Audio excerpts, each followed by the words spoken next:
can you tell a man which way to go?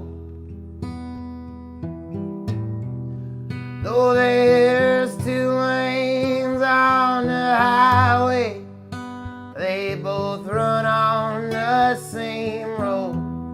Watch your speed. Turn up your radio.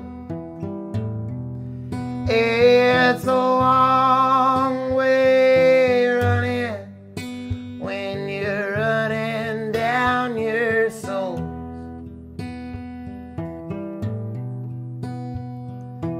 I was once a sunrise just like you. Now I ride upon my sunrise, turning sunsets into moons. Your gaze is true, fixed on the man I knew.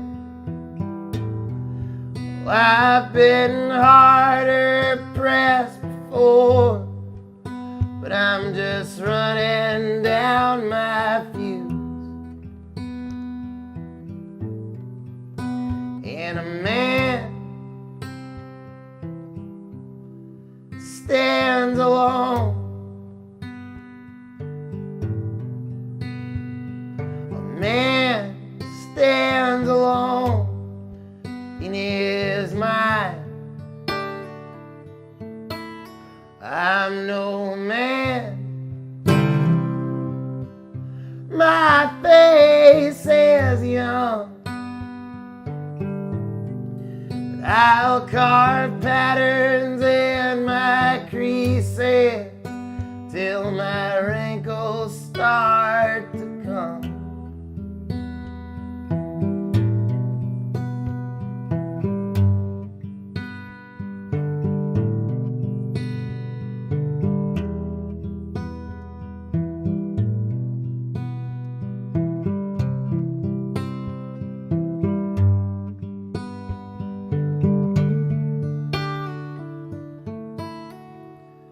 Well, what darkness in this world defines your life?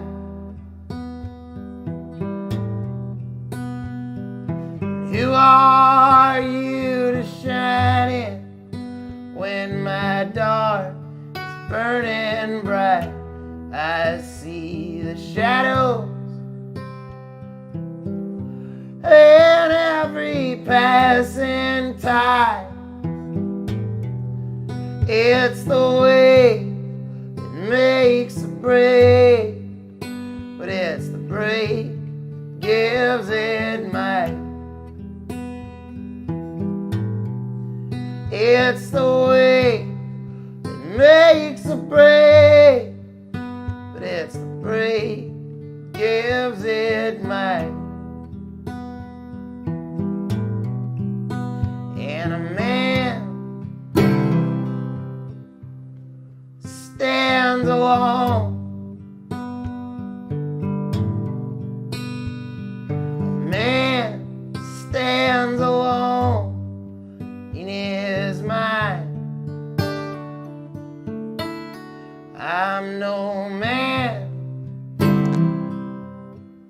My face is young.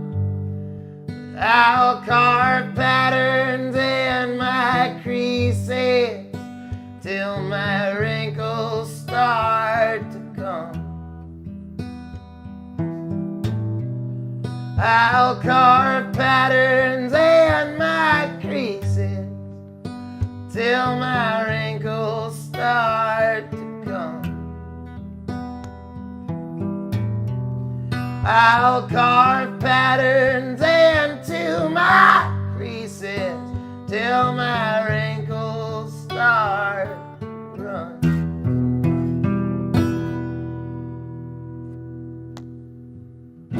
All right, I'm going to tell you a joke. Yeah, tell me a joke. All right, so this long, tall, handsome cowboy walks into a saloon And there sitting at the bar is the most beautiful girl he's seen at least this week. And he sidles up next to her at the bar, and he orders a Shiner Bock. Bartender comes back with the beer. The cowboy kind of stands there at the bar next to this lady, just drinking his beer, and he keeps looking at his watch. And the lady finally goes, she's just curious, she says, "Mister, why you keep looking at your watch? You know, did your date stand you up or something? You get stood up?" And he goes, "Oh no, miss, I just got this new smartwatch, this little Apple Watch here." And she goes, "Oh wow, what does it do?" He goes, "Well, actually, it tells me what people are thinking." She goes, "Oh, can it tell you what I'm thinking?" And he goes, "Well, it sure can."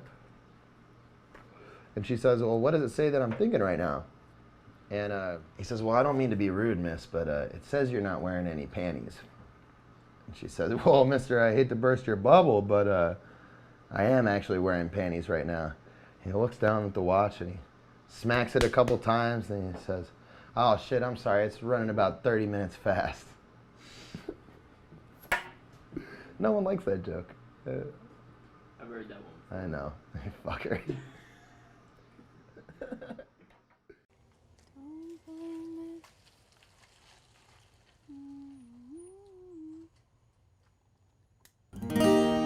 I hope you're worth all this heartache, she said, outside the bar at 2 a.m. She said, all this pain is gonna break us down, I can't take it.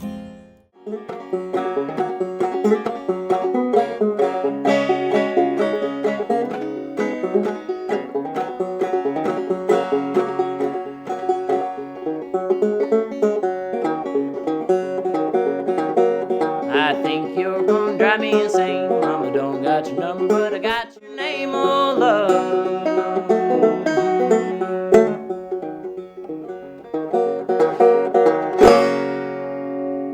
How's it going, everybody out there? Howdy, folks out there on the internet, the wide world web, the tubes that connect us all together in these strange times.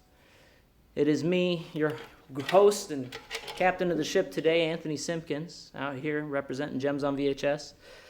We're so pleased to have you. This is our second live stream, maybe first. Not a very proficient or prolific live streamers over here, but we're trying our best, and we wanted to bring it to the people who need it.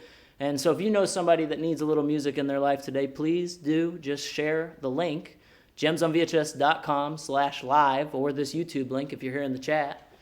Like we have Western AF here in the chat saying that we look sweet and that we are boys. I'm a grown man. Well, half grown. I'm still growing. I hear somebody laughing back there. I think I got to introduce you all to my friend, my confidant, the loudest mouth in the South himself. Casper Allen. How you doing, man? Hey, bud, what's going on? Well, that's a redundant question nowadays. I think that everybody knows there's nothing going on. Nothing going on. Yeah, there is not shit going on. It is everything's kind of. I'm on camera right now. You're on camera. You don't see yourself. You look good. I see you. Beautiful. Beautiful. You're behind something a little different than I'm used to, though. I don't remember seeing you behind what is that thing? What is that thing? A piano? This is an electric keyboard right here. Yeah. Oh, I see myself now. What's going on? You see yourself now. I see you. You see me. We see each other. How's it going, man? It's not just vocals. Yeah. Good. Yeah.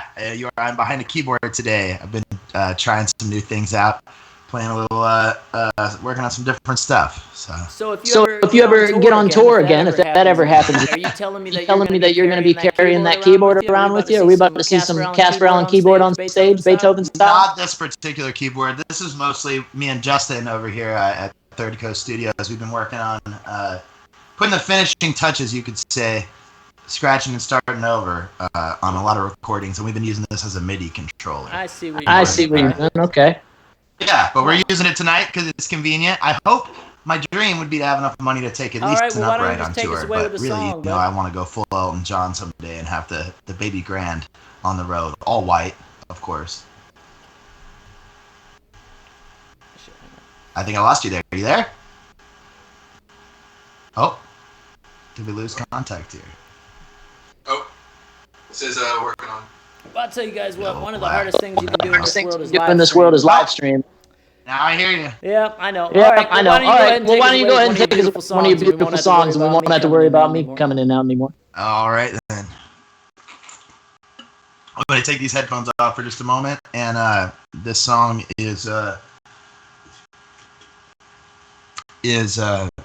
as text as it can get. This is a story of a woman that I used to know, loosely inspired by true events. So, anyway, it's called Side to Side.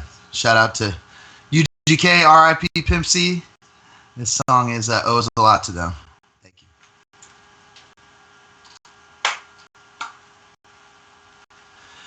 Come down, swing in a classic candy car. Drop top blinking, smoking big cigars.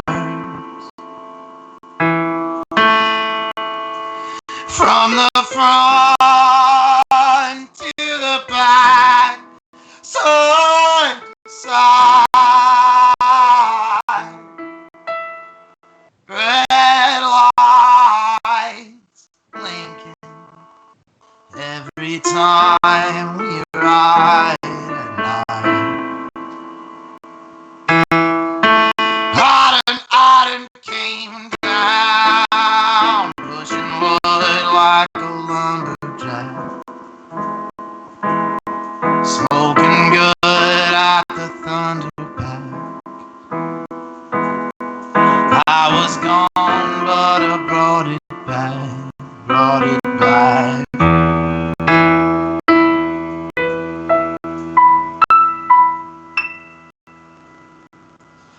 Thick like honey, with a face like a movie star, stacked like money, with a waist that could take you far. From the front to the back, side to side. Buy the ticket, click it, take the ride. Green eyes flicker at the sight of his leather seats, in the light from his swisher seat, through the fog of a melody, memory.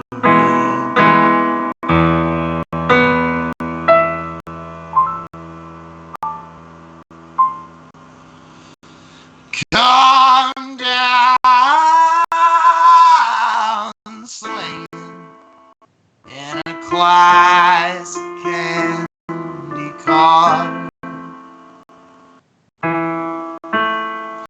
Drop top blinking, smoking big cigars.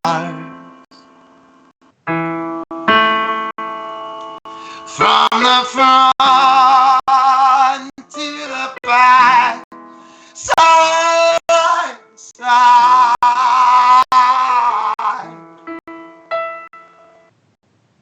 Red lights blinking every time we ride at night.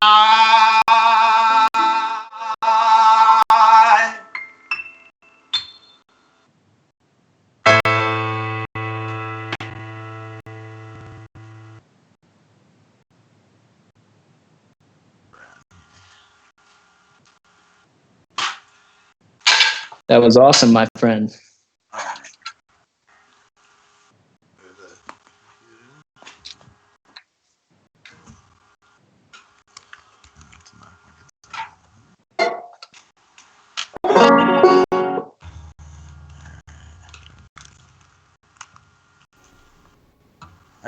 it going, man? How's it going, man?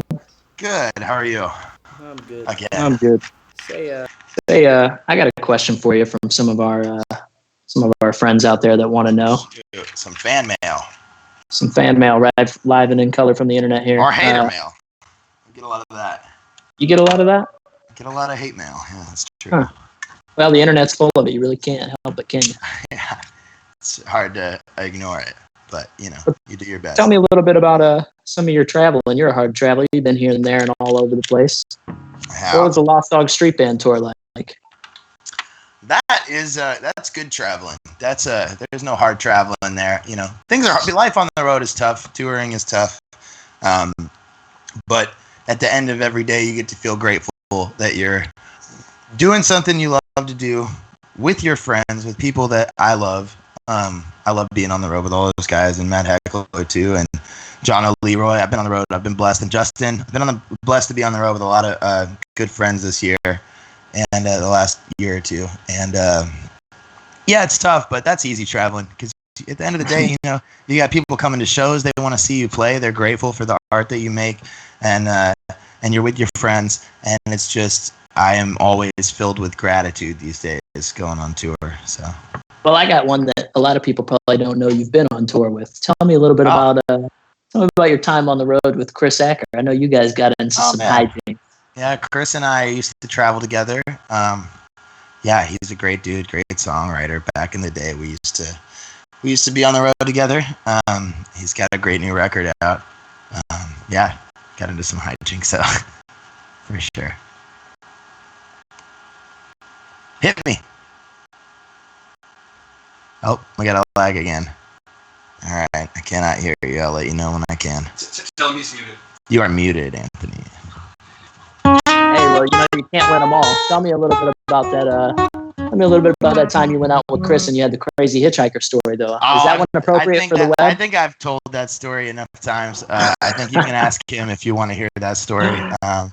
Yeah. Oh man! All right. You heard it here, folks. There's more to this story than he's letting us know, but I guess we'll let it slide this time. Probably a lot of people have heard that story. So. All right. Well, then I got a request out in the audience. You mind if I give you a request from one of our Patreon supporters? Hit me. I might not play it first, but we'll see. What is it? I got you. How about Hollywood, Texas? They're saying they want to know, and they got a question about that one too. Shoot. What's the question? I got a question from Claire out in France. She said she wants to know. What is the deal with that song you were singing at the end of that song? Something about an armadillo. That is a dirty song by a fellow from Texas named Blaze Foley, a legend. He's with the Lord or whatever else is up there now. Beautiful guy. His music at least has had a big impact on me, and he's kind of like a patron saint for losers and down and outers and stoners and hippies and outlaws and outsiders everywhere. And it's a song off of one of his. He used to do a lot of jokey songs. He had a lot of humorous work, and he has a song during the urban cowboy craze of the early 80s, late 70s. A movie called Urban Cowboy came out in 79. You might not know that. My mom loved that one. Because you're from France. Yeah, it's one of my favorite movies when I was younger. I used to want to be the bad guy, real bad. I've bought his outfit many times in my life. It's got a fishnet shirt, black Wranglers, and a particular Miller Brothers hat that a lucky woman from the internet just got off me for pretty cheap. You're selling your Western wear. Are you done not with all it? of it. Not all of it. I got a big stock, and I've just been emptying some storage units. So I got a lot of stuff I've never even worn that I'll be saving. I got a nudie suit. That's of course a storage unit that I bought. I need to get it tailored, but I've had that for a few years, and a genuine Manuel suit. Anyway, I'm prone to splurges of money, but that's a Blaze Foley song. And you can find that. Did you see that Blaze Foley? What was it? That Blaze Foley movie they just came out with called Blaze that Ethan Hawke directed? I had just gotten sober when that movie came out, and I had moved to Austin, and I was living in a sober house. This was about 2 years ago, and I had just moved into a sober house. I was miserable. Nobody understood me. What was me? I was having a pity party. And I went to downtown to watch a matinee showing of that movie while it was still in theaters. What is that theater called? Anyway, at the theater downtown, the Violet Crown. And I was alone, and I had my AA book in my hand, and I was trying to make things work. And I kept that AA book. I still have that Blaze Foley movie ticket. Blaze was the movie. It was all right. Yeah, and, it was all right. That was my review too. I have the ticket in my AA book to this day. So I love it. Mementos. No, I'm not sober now. I still learned a lot. Sorry. Well, we'll talk a little bit about that too. But how about Texas for you can't run away. This is 60 Minutes. Hollywood, Texas, coming at you. All right, everybody. I want to remind you that all the money donated today is going to Feeding America. Yeah. Casper has chosen this. Yeah. If you click on that, I believe there's a link in the YouTube description of this.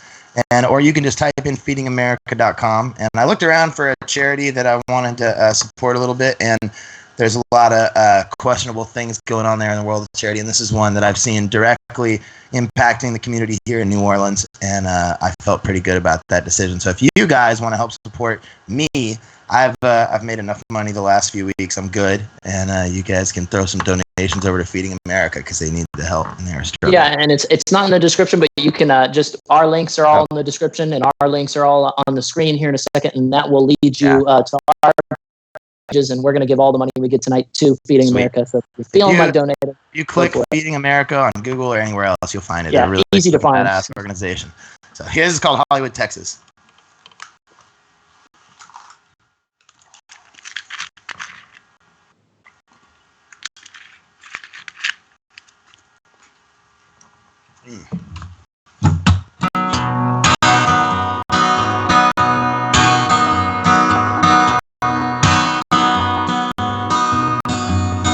There's no police in Hollywood,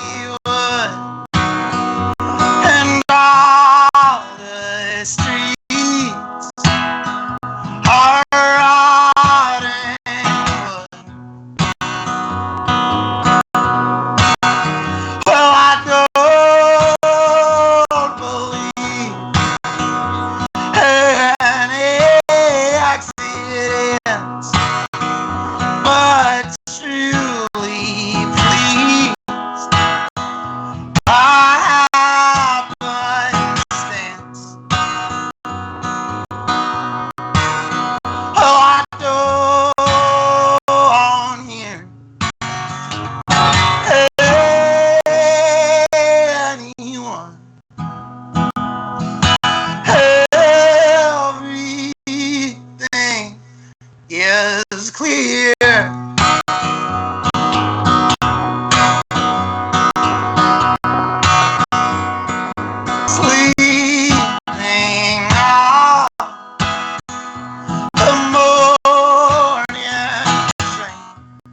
tears. If you see her, tell her I'm here.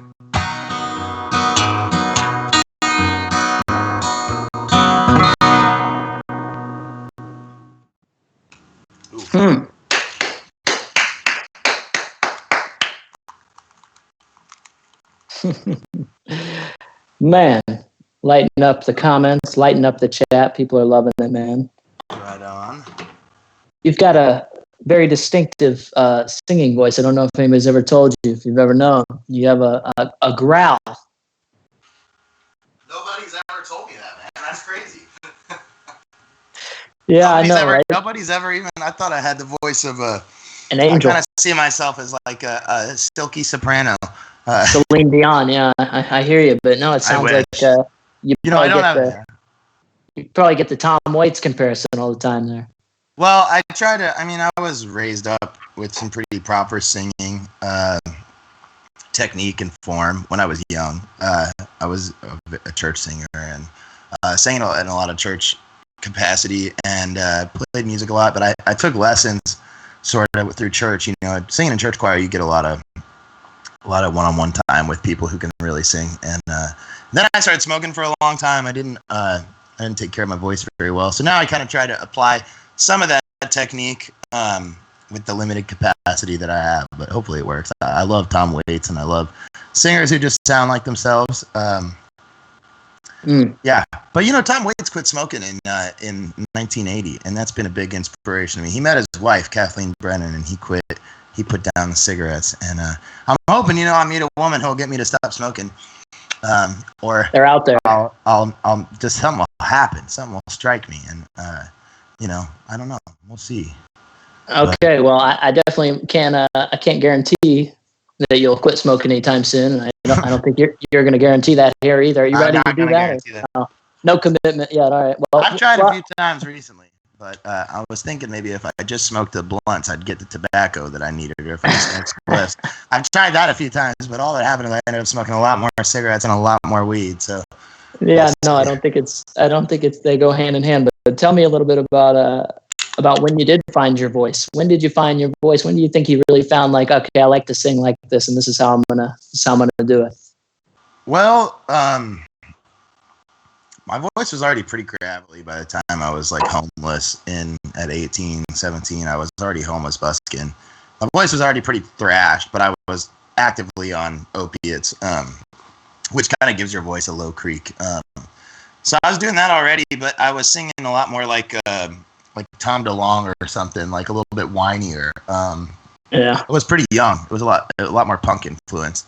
And I've quit playing music a couple times over the years for year-long stretches or whatever, and I quit for a little while, and then I was living in LA, and I was functioning more in a beat maker production capacity for a lot of people in Los Angeles, and so I wasn't singing very much or using my voice, and I was doing some shady material, shady stuff in life, and I ended up in the hospital. I got jumped a couple times and robbed, and ended up in the hospital a few times, and found myself homeless in Venice Beach again. And I was having a hard time making money. I used to do a lot of weird things for money, and I went and bought. I had like $180 one time. I came up on a lick and took the 180 on Craigslist and got I think an $80 Yamaha, a $20 bag, like a little Yamaha FG guitar, and I started playing again on the boardwalk so I could stay out of trouble and still support my dope habit. As one does. Yeah, like you do when you're an idiot.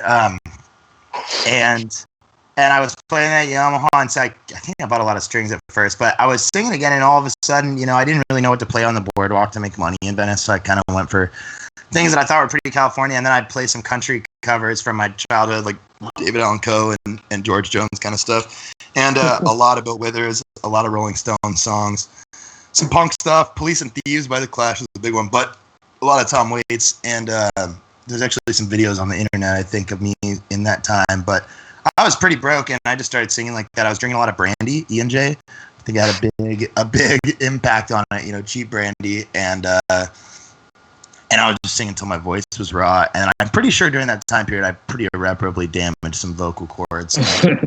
Buskin' will do that.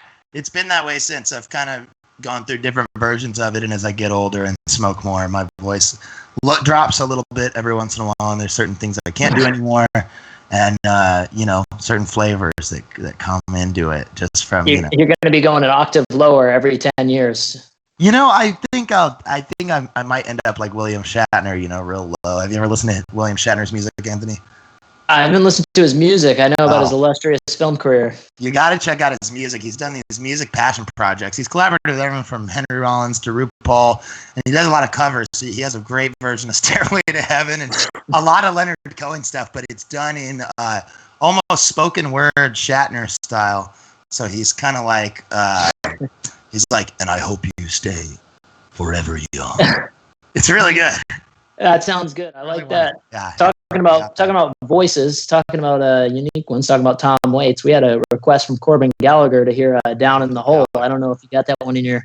Yeah, our buddy Corbin, he wants to hear "Down in the Hole" by Tom Waits. You got that one in your repertoire? I do. I play it regularly. It's there's a Tom Waits song, and some of y'all might recognize it from a number of covers that were used as the theme song for the show The Wire. Great fucking TV show. If you haven't seen it, what are you doing?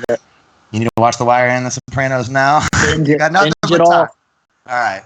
This is old Tom Waits tune, and I always play a gospel side of my set, gospel song in my set, and this one ends up being that gospel song pretty regularly because I like to play it, and it kind of knocks out a blues and a gospel in one. I'll shut the fuck up, and here you go. Yeah, it's all good. Go for it. And now I just want to remind everybody that all the donations today are going to Feeding America. So if you feel inclined to donate, you're given to a cause. Get on the mics. All right, everybody. This is some of y'all I know are out there hanging out with people right now. Some of y'all are out in the streets. I live here in New Orleans. I see a lot of people hanging out, having little parties, and it seems like some of y'all might need some Jesus. So this is for y'all.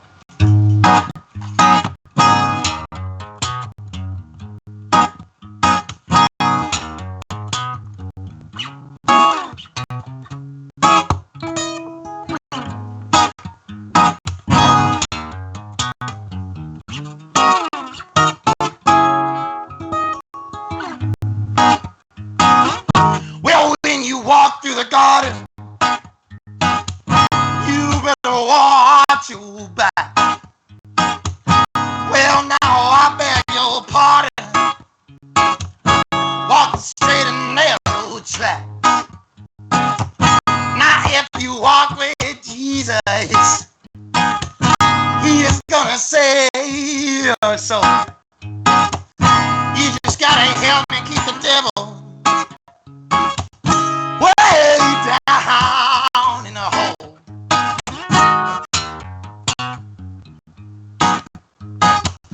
He's got the fire and the fury at his command. Well, now you don't have to worry. Show all the Jesus hand. We'll all be safe from Satan. We'll not thunder roll. You just gotta help me keep the devil way down in the hole.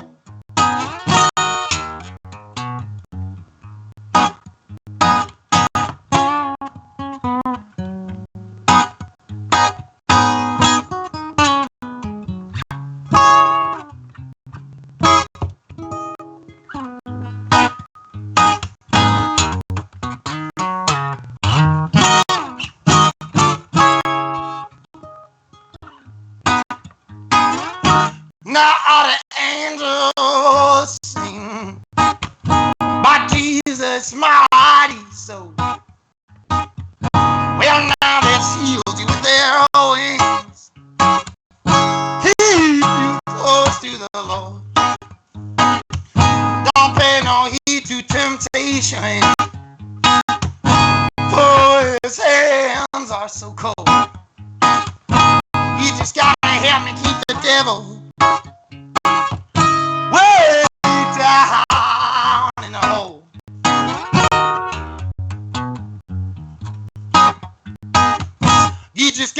help me keep the devil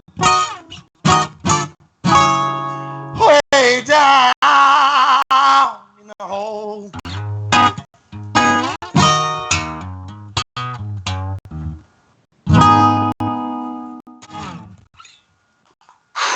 How about that, everybody? If you're just tuning in, you're listening to Casper Allen on Gems on VHS's live stream series, Cabin Fever, with our buddies Western Aya.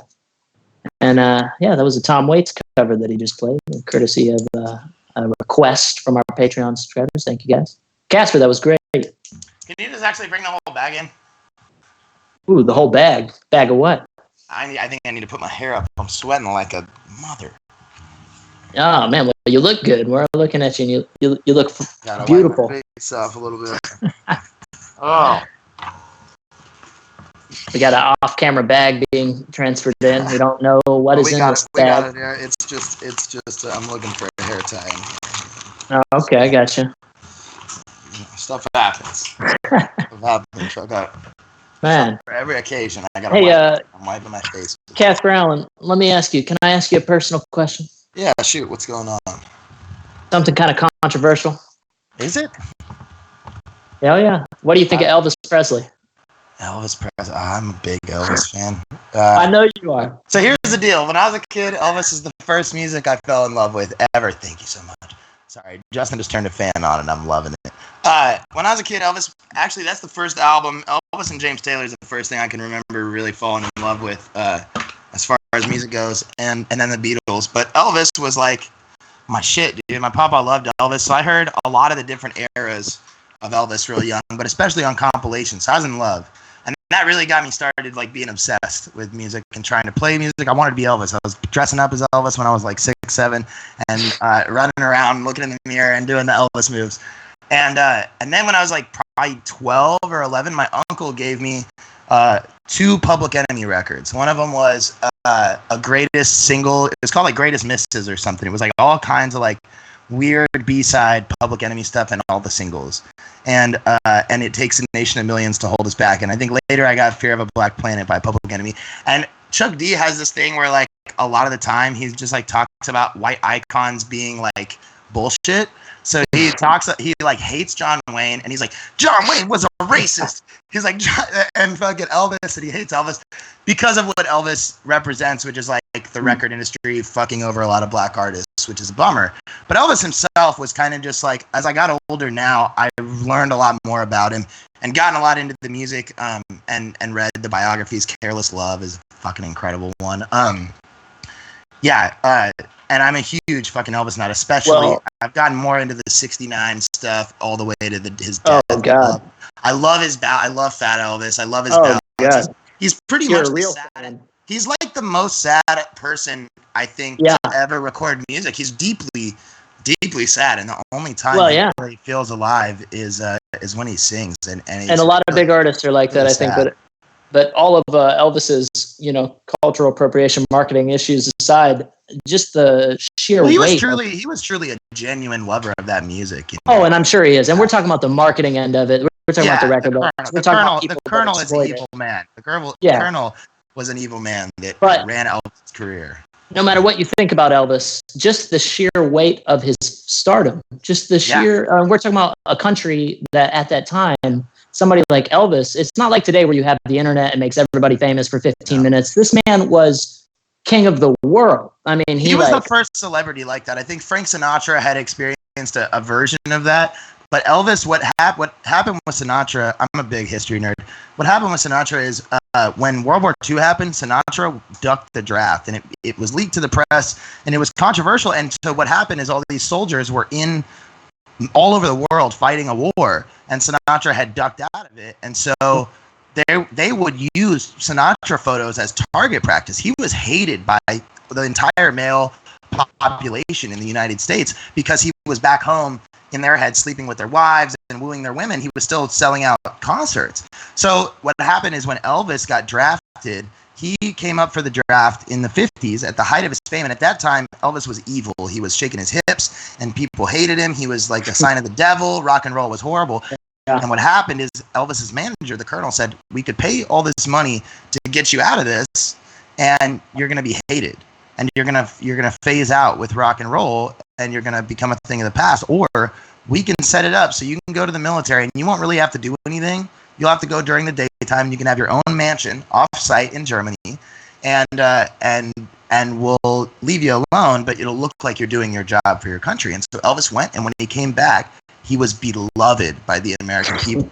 And he was beloved so by are you all saying the that's a people hot that take? Are you saying No, that that's just fact. I mean, that was Are you like saying he wasn't really in the service? You don't think he did his time? Oh, no, think he went into the service. He was only in the service for 2 years, and he did basic training, but he never lived on a barracks. He lived off-site in a mansion, and they flew his mother, his father, his entire family lived with him. But it did hurt his career, too, which is... No, because they didn't release anything for 2 years. In the time, yeah. And instead of doing anything, I mean, it was really brilliant marketing. Instead of doing anything, I mean, Yeah. any Elvis buff or music history buff will tell you what happened is they didn't put anything out, and they signed all these deals in the 2 years. They built up all this anticipation.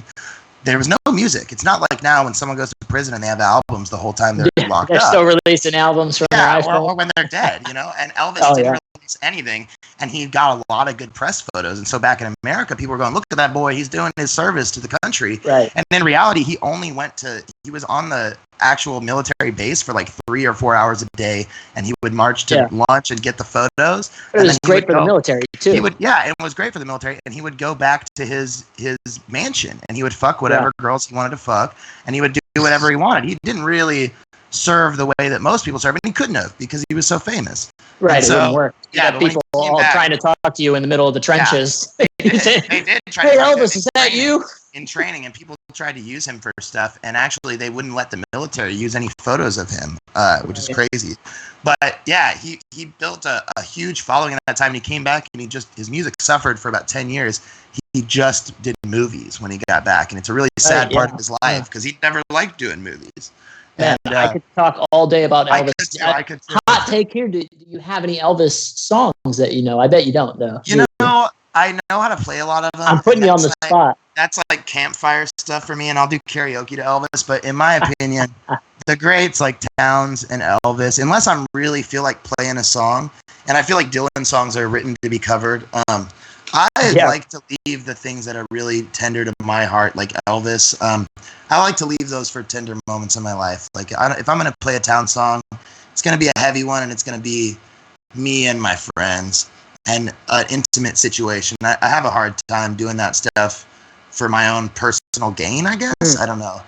It's just so good, and I know that I could never do it any sort of new spin or take because I'm so attached to the original.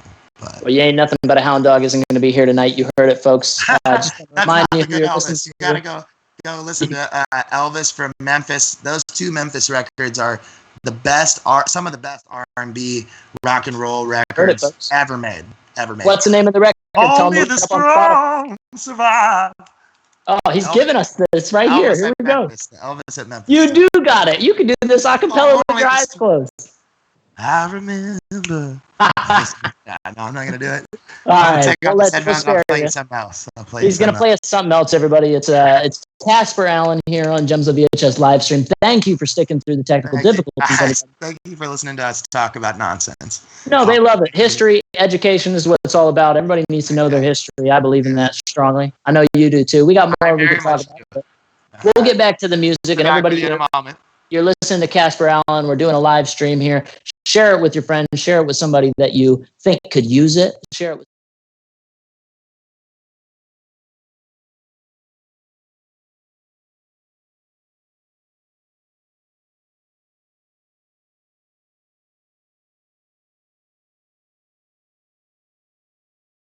Is he still talking?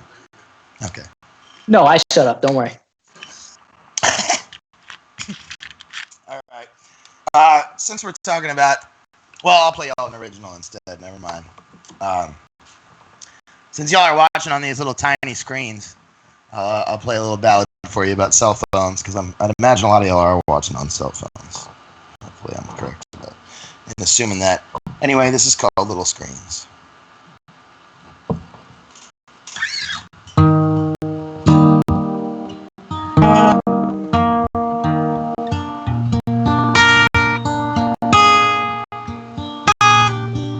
Turn the fan off.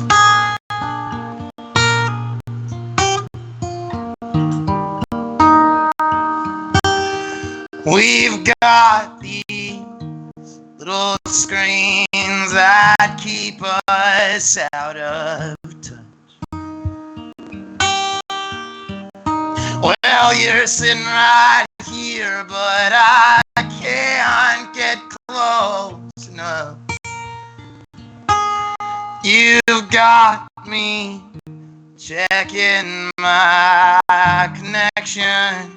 Think I'm losing my direction. Am I missing something more? I can't look up.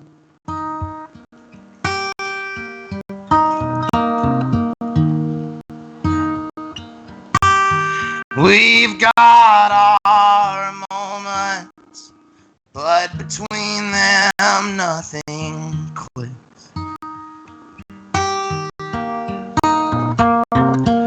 Time goes by in 30-second clips. I can fake it till it kills me, till the emptiness fulfills me. If I smile a little bigger, will it stick? Now looking through glass at how much time has passed. I want a memory that'll last. When I turn out lights, I can't get through to you, no matter how I try. You're phoning it in. Now I'm hanging out on the line.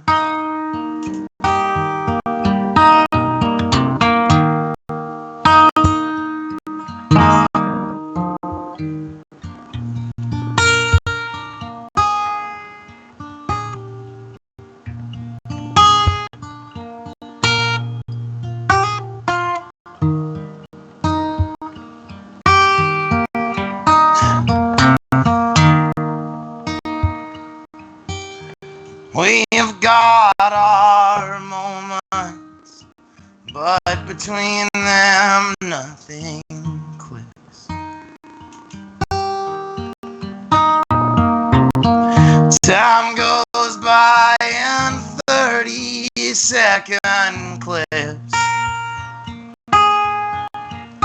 I can fake it till it kills me, till the emptiness fulfills me. If I smile a little bigger, will it stick?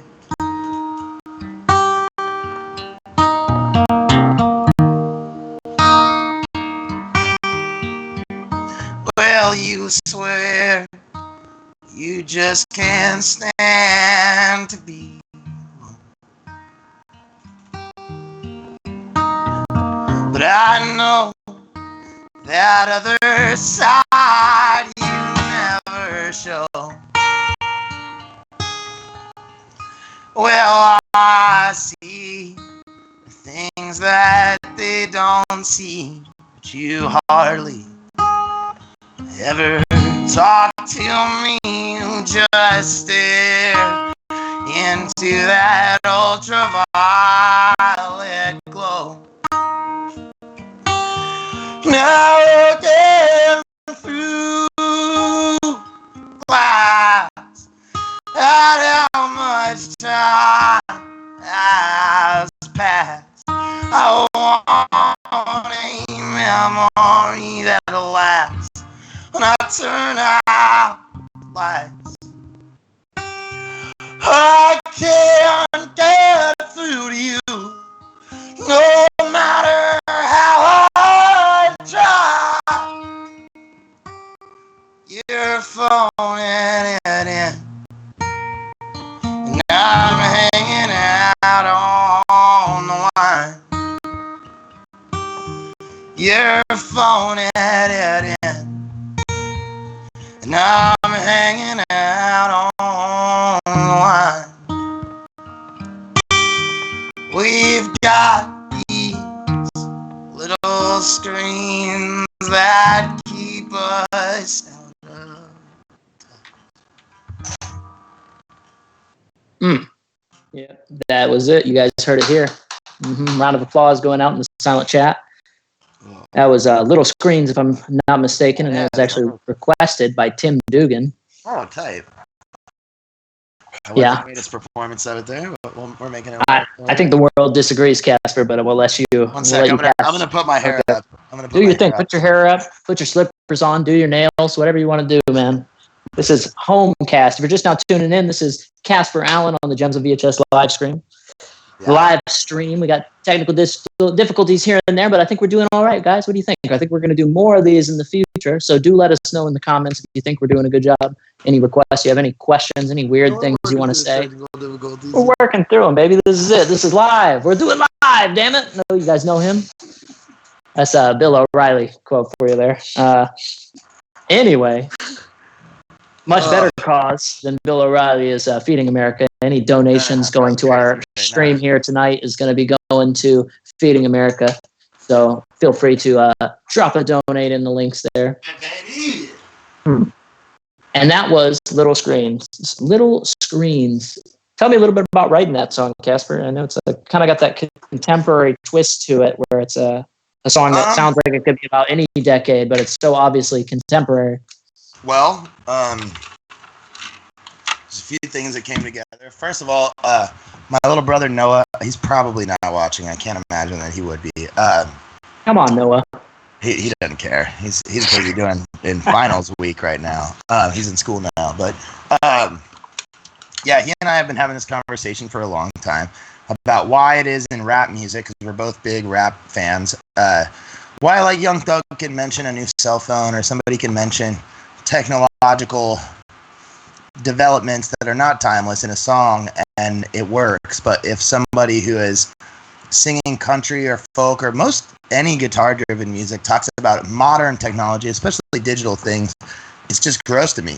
But like mechanical things like cars work, but I don't want to think about a Tesla in a fucking modern song. I want to hear like a Chevy, I want to hear like Steve Earle or something. So I've always talked about whether there was a way to do that or not, and kind of made jokes about it.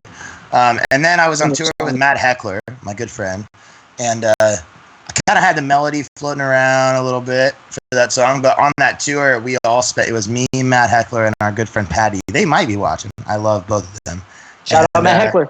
And all three of us were spending a lot of time on our phones, and my relationships were suffering in life. They generally do when I spend a lot of time on my phone, and I had spent a lot of time prior to that tour just, a little bit mindless with the phone, and it is damaging to friendships and relationships, and that's kind of a love breakup song about the, just living in not living in the moment.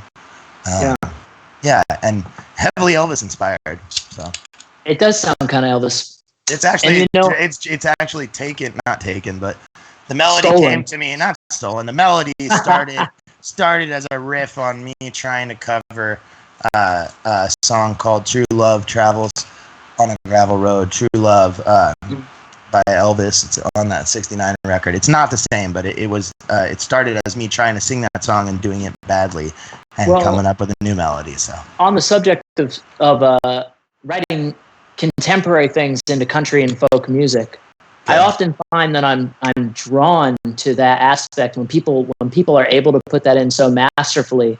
I think when people are able to sneak anything non-old-timey and hokey into a folk and country song and kind of modernize it, it's a very endearing technique to me. I love it. And I think some people that do it really well are like Fred Eaglesmith, Chris Knight. I think Connor Oberst does.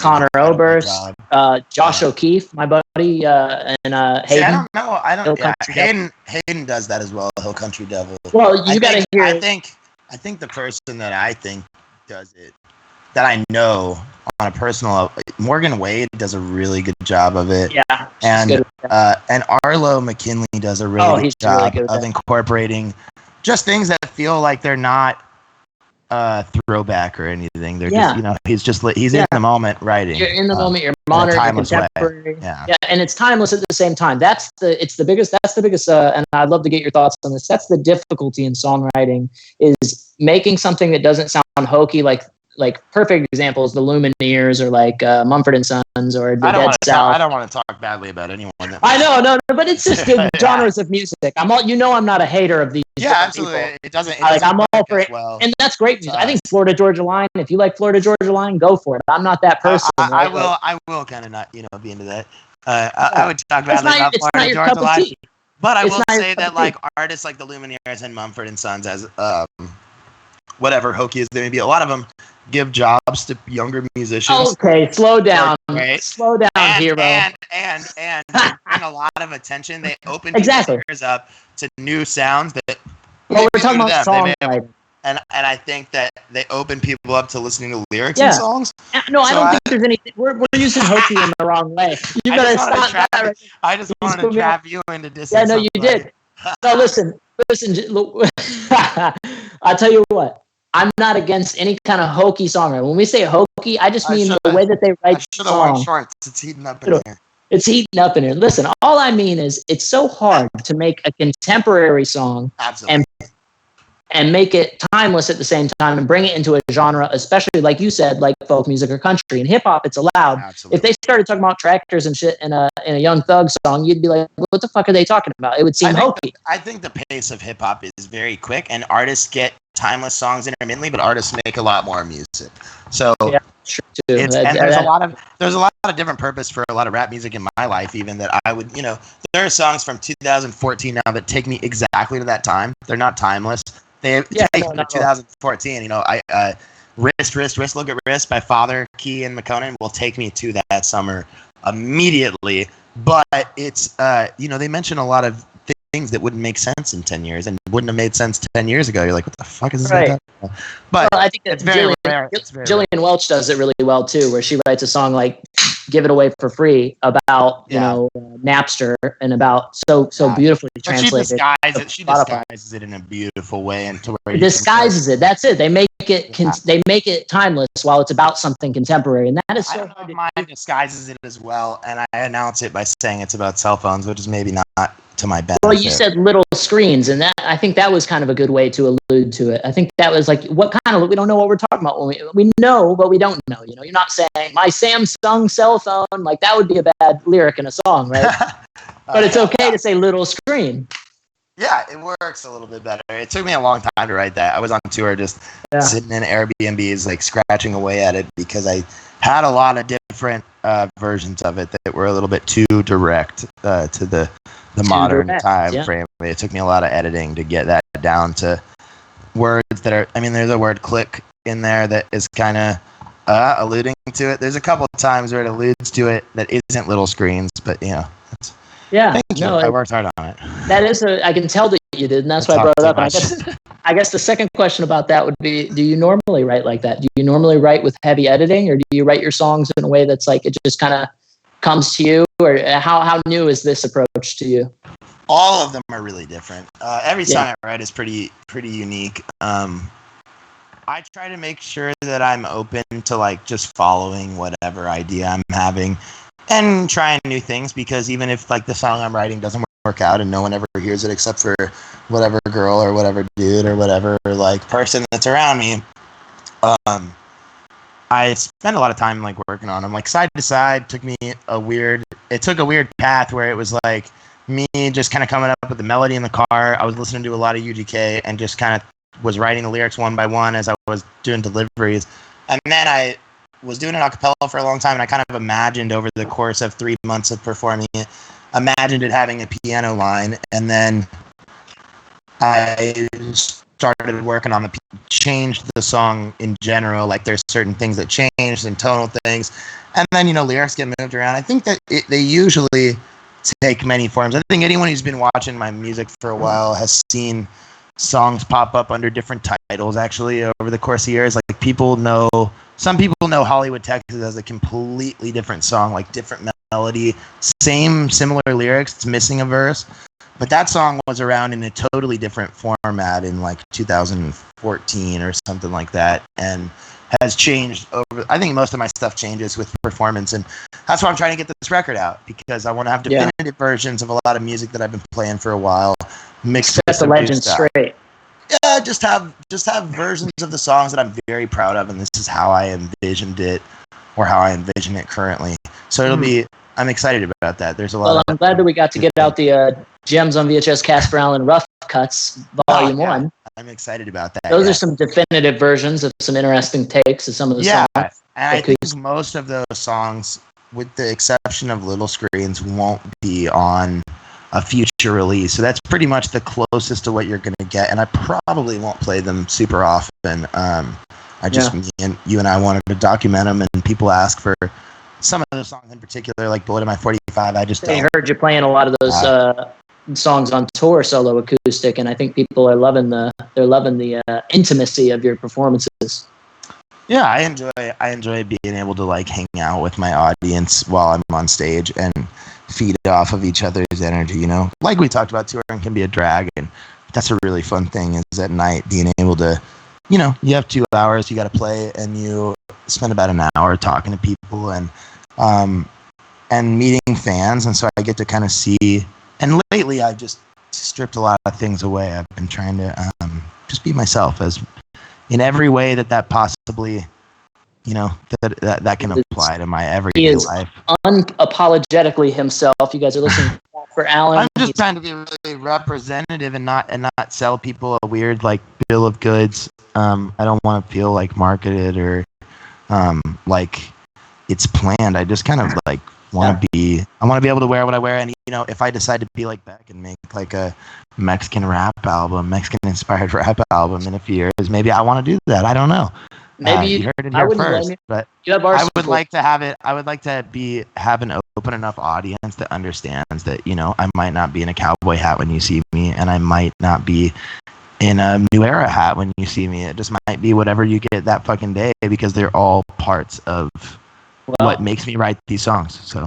Well, you came into this world butt naked. You might be whatever you are at the moment, but it doesn't define you. So I'll let you be whatever you want to be, buddy. We'll let you take it off with another song. We're gonna play. I'm gonna play a couple in a row here. I'm gonna play a couple right in a row, and hopefully somebody requested one of them. Yeah. And are you wearing a Macy's hat right now? I am. This is an old 70s Macy's employee hat. I believe it was my grandmother's, one of her boyfriends. So. Rest in peace, Macy's. All right, take it away. Yeah. You guys are listening to Casper Allen today on the Gems on VHS live stream. Our buddies Western as fuck, our Western AF, are doing this stream with us. We really appreciate that. All donations are going to Feeding America, so if you send money to us on those links, it'll go to Feeding America charity. Casper chose that. Very gracious of him. We appreciate it. And thank you guys so much for tuning in. Share this with people if you wanna know somebody that needs to. Take it away there, Casper. All right, I'm going to take you down to Texas again for a little bit. This is called Mosquito Ditch. This is about a certain beverage of the narcotic variety, as I like to say, that myself and many others have enjoyed over the years. I don't drink it anymore, but if you got some, tell me how much. Just kidding.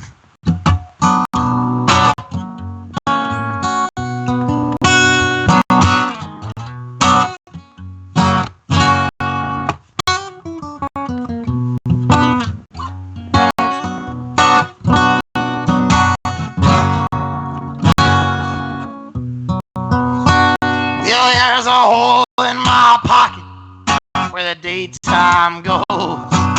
Just won't hold no step. Well, when the boulevards buzz in, go down and find your cousin at the bottom of Mosquito Ditch. Well, the corner store's a nightclub. Everybody's there. The singer is a cyclops who plays the pedal steel. Well, the jukebox ain't broken, it just plays in slow motion. That's how we like to listen to it down here. Well, codeine and a coffee cup. No seeds in my smoke. It's so easy to speed up when you're moving so slow.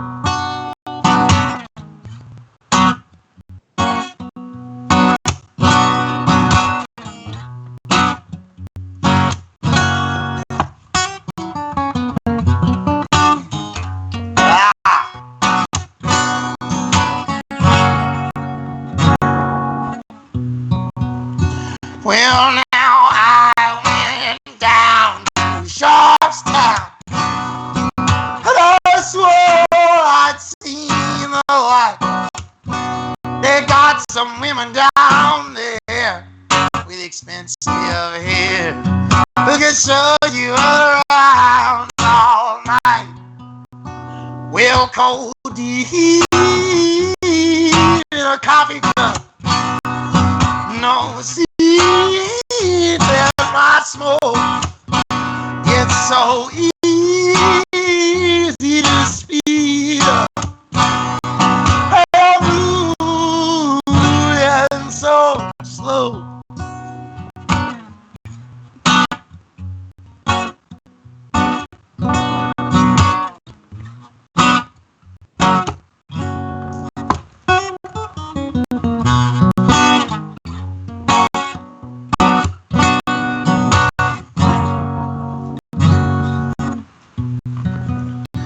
Now the sun's coming up bloodshot.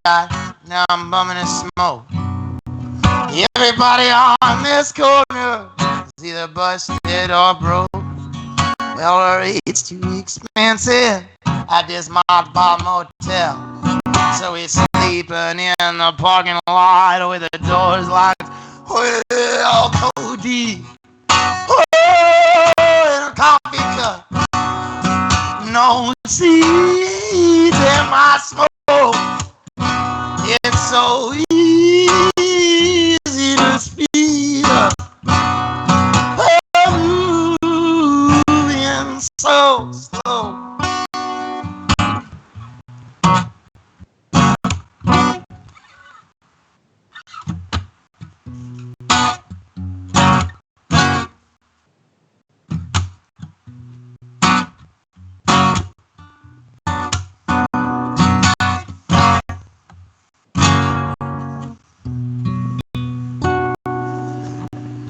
Don't you mind people grinning in your face? Don't you mind people grinning in your face? You just bear in mind a true friend is hard to find. And don't you mind people grinning in your face? Well, your mother will talk about you, your own sister and your brother too. They don't care how you try to live. They'll talk about you still. But just bear it's in mind. A true friend is hard to find.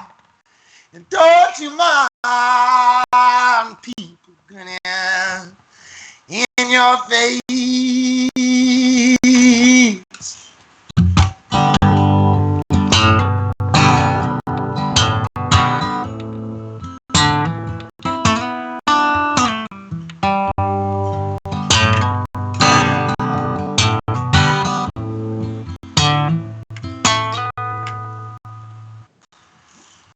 Well, methamphetamine, baby, looks around at the stars,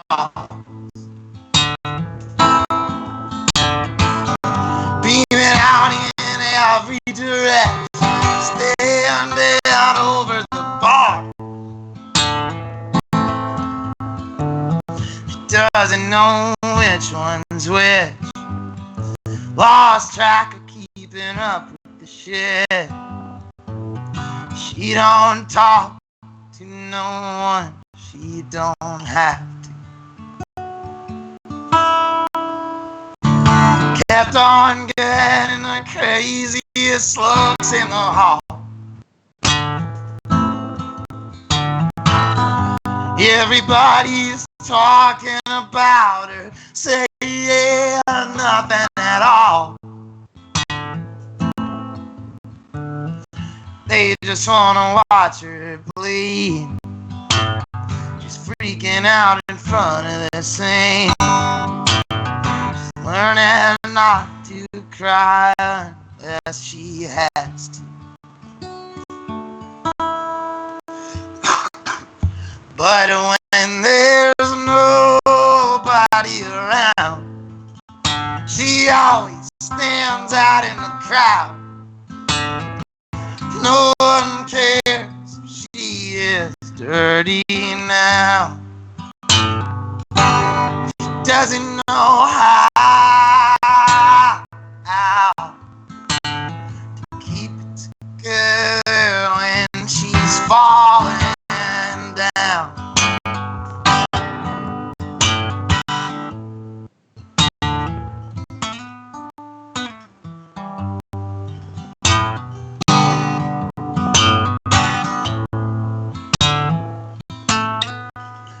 Well, Marlboro Man and his lady enter to the applause.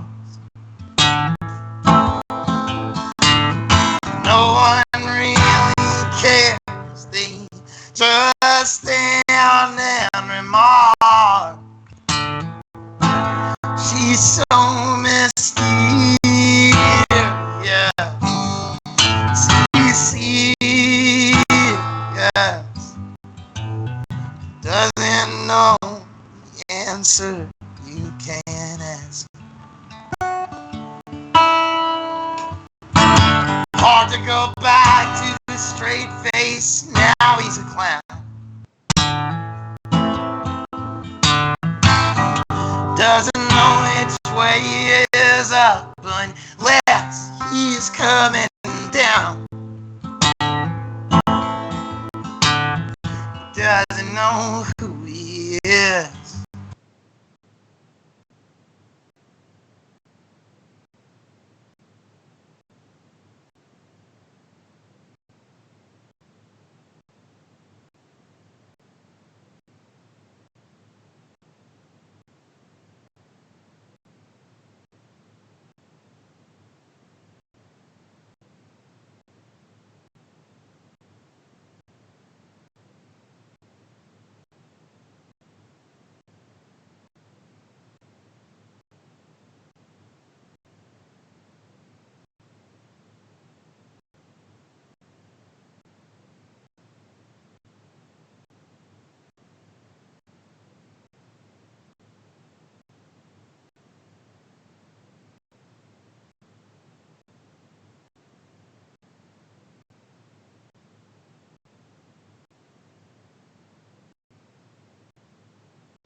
What's going on? Well, you know, something's going on. Something is always going on, my friend. What happened? Oh, who knows what happened? It doesn't matter. The internet is a series of tubes that was on fire for moments, and we avoided disaster narrowly. But we're back in action. You know, this has been a difficult time, man. Have you been having a lot of trouble with all of your life in this time of great strange activity? Things have been weird, but they're working out. Hey, do you care if I smoke one cigarette? Can you grab me that ashtray? Man is secretly asking to smoke a cigarette inside right now. Well, we smoke cigarettes inside sometimes, but never in the actual studio room. But here we are, and Justin is allowing me to break the rules, which makes me so happy because I am a heavy smoker, and I have only been awake for maybe 3-4 hours today. What the hell have you been doing all day? I was sleeping. Oh my God! Hey, tell me this, bud. I forgot this stuff. Tell me this. What was that last song called? Dirty Now, and that'll be on the record as well. Evan Fitzgerald said, "What was that last one called?" And there he goes. He gave him the answer. And in the middle was an old Son House song called "Grinning in Your Face." I believe the first recording of it is '63, but it dates back quite a bit older. But there's a Smithsonian recording of it that you should check out. It's incredible. You like listening to those old Smithsonian recordings? Some of them. A lot of the Lil Mac stuff and Smithsonian stuff I think is really good. Some of it is kind of garbage, especially when they started getting white people in the room. Things got a lot lamer. The more white people were involved, like I love Pete Seeger and everything he did for the world, but I just don't care that much to listen to Wonder Bread white people like bad folk music. Or just boring. I think the stuff that holds up for me the best. What if they're in Europe? Blues stuff, the blues stuff, the Sharecroppers, the Odetta, the Son House. That stuff speaks to me quite a bit. And the white man blues is a really hard genre to get behind. You like what's his name? The old Eric Clapton. I love Clapton's guitar playing with Cream and fucking. You just got done talking shit about Pete Seeger. Now you're gonna say you like Eric Clapton. That's different. There is nothing more gingerbread white than Eric Clapton playing the blues. I mean, the man had some blues in his life. I'll give him that. I'm not saying that. I'm not even talking about like what somebody deserves to sing or whatever. I'm just saying personally, Pete Seeger, like, unless it's British, I'm kind of like bored by that. Yeah, shit. you just sound like Woody Guthrie song right but there. I love Woody Guthrie. I just like the Weavers and Pete Seeger shit and the early '60s Smithsonian stuff when they started letting white people play like black gospel music and people from the North play, like Yankees are playing Southern music, which is bullshit. I want to hear the shit from your region. Like, I want to hear you. I don't want to hear you interpreting someone else. I want to hear you. And like, that's the great thing. That's the great thing about a lot of Dylan. disturbances with that. Dylan is really good because he puts himself in. He's like an actor playing the song. And I think Daniel Romano is a little bit like that too, where he's an actor. He's great, man. I love Daniel Romano. That If I've Only One Time Asking record might be the best record. It's definitely in my top 10. Top 10. I like Modern Pressure, but that If I've Only One Time Asking record is one of the best, most cinematic albums of my lifetime.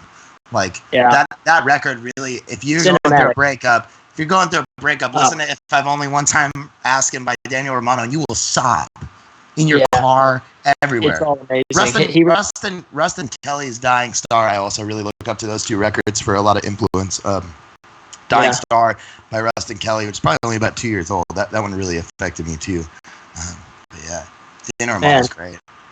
Yeah, no, I love him, and I think that there's a lot of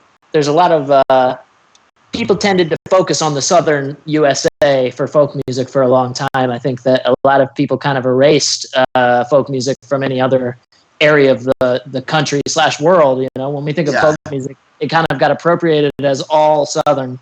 Well, I think folk music to me is just representative of the singer's region or the player's region. So I love a lot of northern folk music. I love a lot of British folk music, like Pentangle and shit, like weird. But I like music, period, rap music that sounds like the region that it represents. Like, I don't want to hear a rapper from New York making a song like YG. I want to hear a rapper from New York. Like Pop Smoke did a really cool thing before he passed away. That the New York grime stuff was taking influence from British grime music, UK grime music, but they made it very New York. It's bars. It's slick. Do you think that Americana, folk music, all that kind of stuff actually represents areas, or do you think globalization has kind of killed or stagnated stuff like that? I guess you can point to rap music in that way and be like, all right, grime music from the UK, it's still cutting edge. With folk music, it seems a little weirder. It seems like people draw inspiration from behind more than they do. I think that all music, it's easy to see a region as a certain trend or whatever is popular in that style. But like Coulter Wall, for instance, is from Canada, and maybe not what you would think of. It doesn't really match up to like Arcade Fire or whatever Canadian musical movement you can think of. But it is representative of his life. And I think the same thing, like Daryl Scott in Kentucky, Tennessee, and Appalachia does a really good job. Lost Dog really represents where they live and what their lives are like. And I think that it's not always a regional thing, I suppose, is important to stress. Like Or a niche.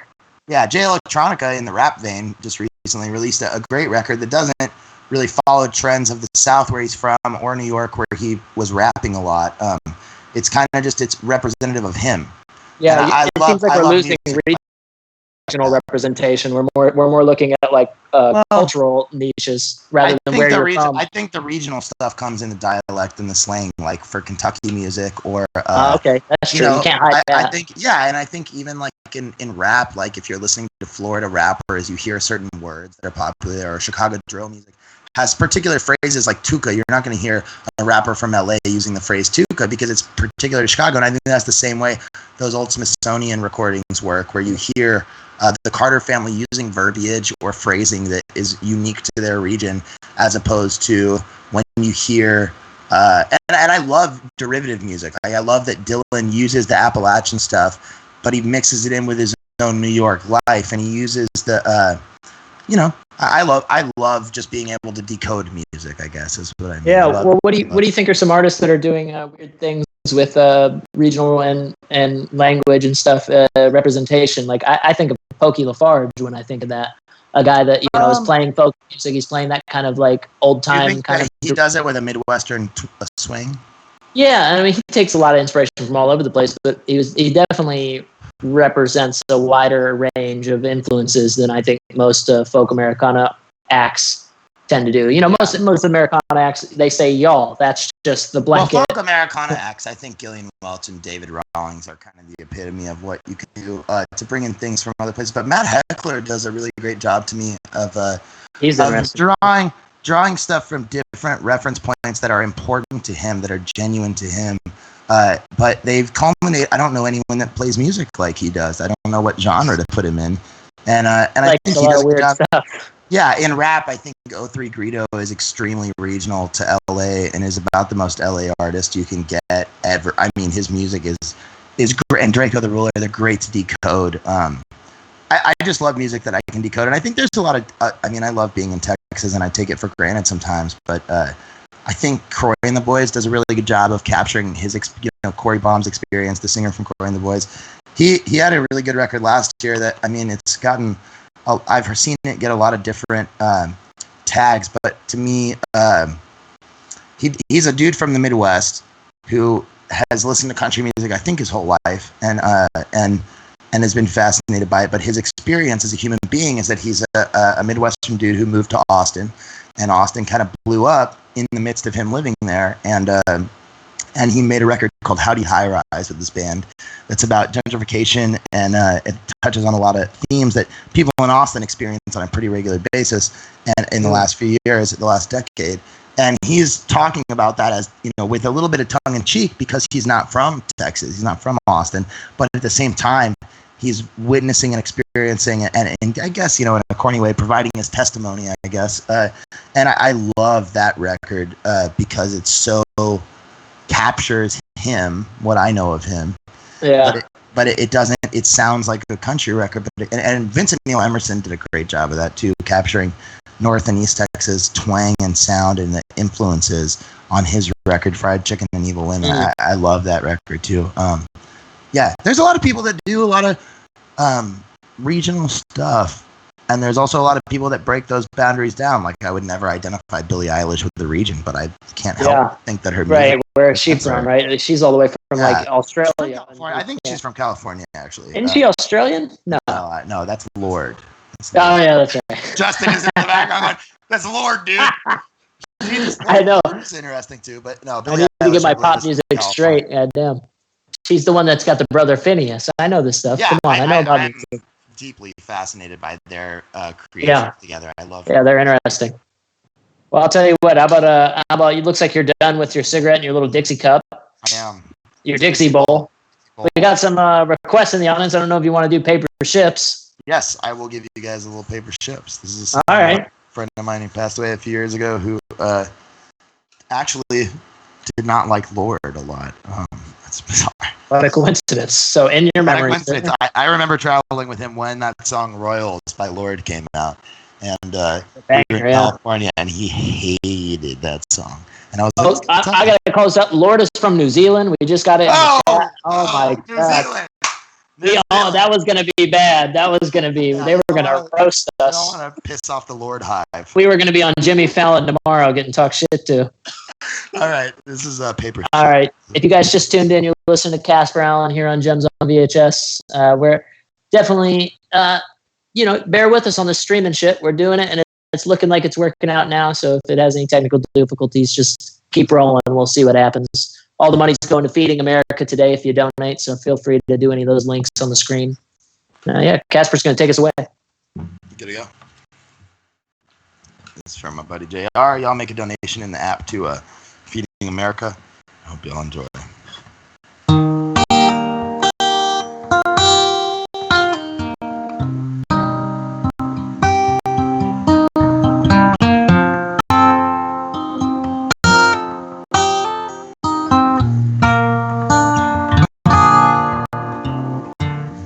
Sail a paper ship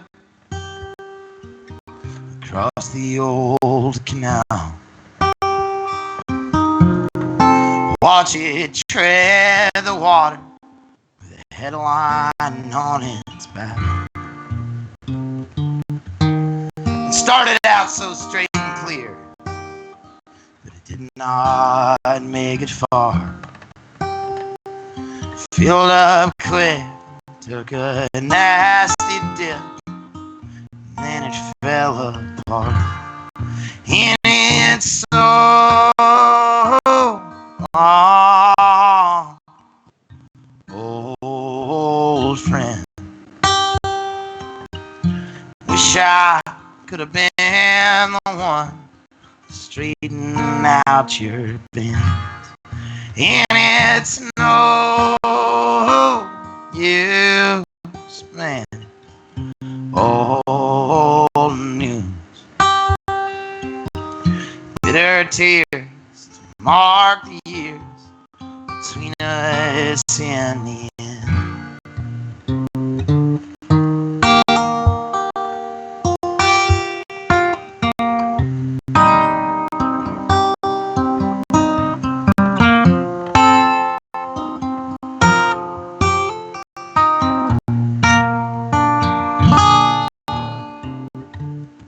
Broke a paper clip on a letter that you wrote. Caught a glimpse of your fingerprints in a smudge at the top of the note. Long ago on a county road, oh, I knew this day would come. I'm chasing down the memories, I take them as they come. And it's so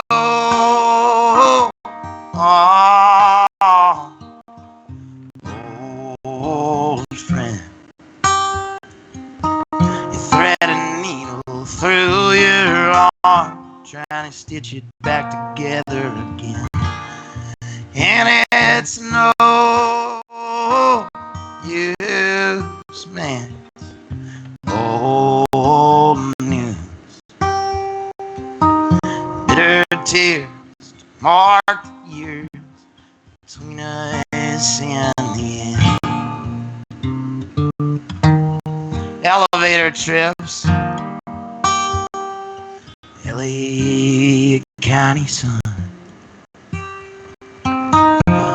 Early morning instant coffee, living on the run.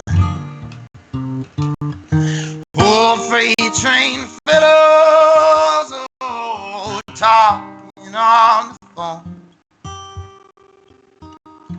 losing touch for a couple of beers and barely hanging on. Man, we sure will miss you. Oh, but you ain't missing much.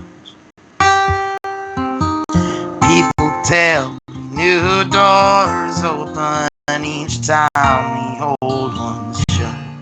So I'll cry no more. I can't close the door. Folks may say there's a better way, but I'm not so sure.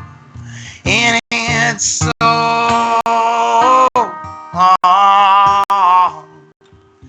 Oh, friend, after a while I hope to see her smile if heaven lets me in. And it's no use, man.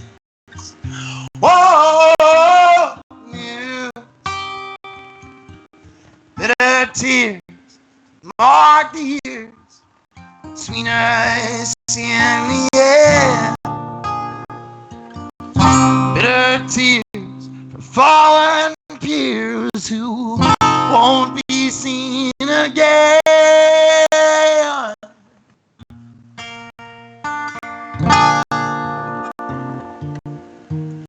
So sail a paper ship across the old canal. Watch it tread the water with a headline on its back.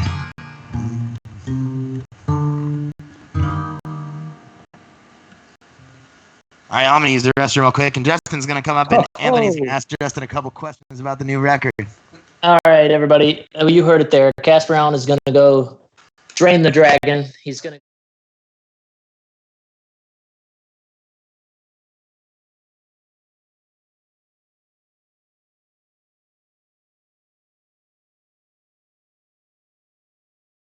You live down there, Justin? Coming up on 6 years. Well, that's amazing. Welcome to the stream, Justin. Everybody, Thank this you is very much. Justin, the engineer of the studio, Third Coast Studios down there. Is that the correct name, right? That is correct, yeah. I got it right. Thank God. He is actually got an awesome little studio down there in New Orleans. I've stopped in there before. You actually did a little piece on Gems on VHS and recorded me playing a song, which was a real switcheroo, wasn't it? Yeah, that was a lot of fun. It only took me, 8 months to get it out, but, it happens. And some of the folks down there in the comments here probably have met you before and not realize it. Where might they have met you at, Justin? Oh, selling merchandise for a little band called Lost Dog Street Band. That's right. You were the man behind the counter there when some of them on this most recent tour went to go buy something. That is correct. Yes, yeah. How did you get roped into that? How do you know Ben and them? So I have known Ben and Ashley for a long time. I met them in 2011 when I was living in Ashland, Oregon, and they were traveling with Nicholas Ridout and Shannon J. Ridout, and they were playing music together, sort of doing they had like a joint band called Spitshine that they were all in, and then they would obviously do their separate acts as well. So yeah, my wife and I met them in Ashland, and they needed a place to crash, and we opened up our house and became really good friends with them, and have just stayed in touch off and on throughout the years. And so Ben hit me up last. This was like fall, and he was like, "Hey, you want to sell merch?" And yeah, it was someone. It's good. You've joined an illustrious cast of characters that have been behind the merch table before, including. This motherfucker is way too humble. He kept the last tour together. This is the man right here. I wouldn't say I kept everything together. Okay, you heard it. Casper says that Justin is the man that kept the tour together. I mean, it's not an easy job. Shannon was once the merch person. We had Casper was the merch person. They fired his ass. Matt Heckler was the merch person at some point. I mean, it's a hard job to be on every one of those tour dates. And a bunch of people in the comments are recognizing you now. They say, "Oh yeah, I know where I saw that guy." Tell me about how hard it was, though, man. What's the difficult, or is it easy for you? You have your shit together, maybe. No, that's a good question, man. So for me personally, it wasn't too hard, but that's mostly because I kind of have a bit of an OCD like mentality. I like to keep things organized. And so the hardest part was just keeping track of all the inventory, as boring as that sounds. The actual just standing there behind the desk and talking to people, or behind the counter and talking to people, is the best part. I mean, it was a ton of fun. And then tell me why Ben doesn't do that. A lot of people in the audience here are probably like, they really wish that the artist was just behind the merge table ready to talk to him.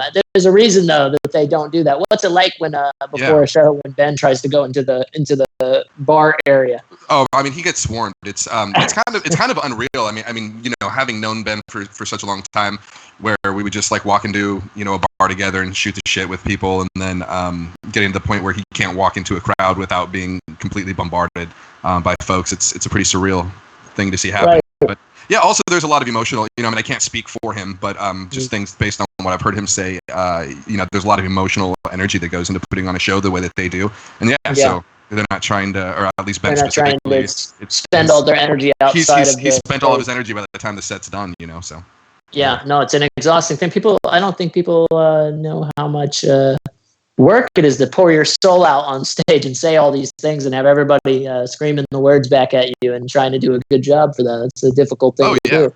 Well, and enthusiastically, at least. Yeah, I know, to make it look like it's easy, and I mean, you could phone it in like Bob Dylan in the 80s and 70s, but right. Well, you know, half the time, I mean, like, people don't realize like there's literally been some major technical malfunction up to like seconds before they get on stage, and so you're dealing with things like that.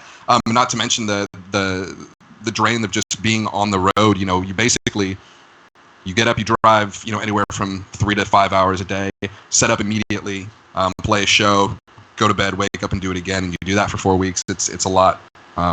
It really is. So. Yeah, and what are you guys working on down there with Casper then? What's going on? You're going to give us the official scoop here. Yeah, the official scoop is that we're working hard on his album. He recorded a little bit in Nashville after the last tour.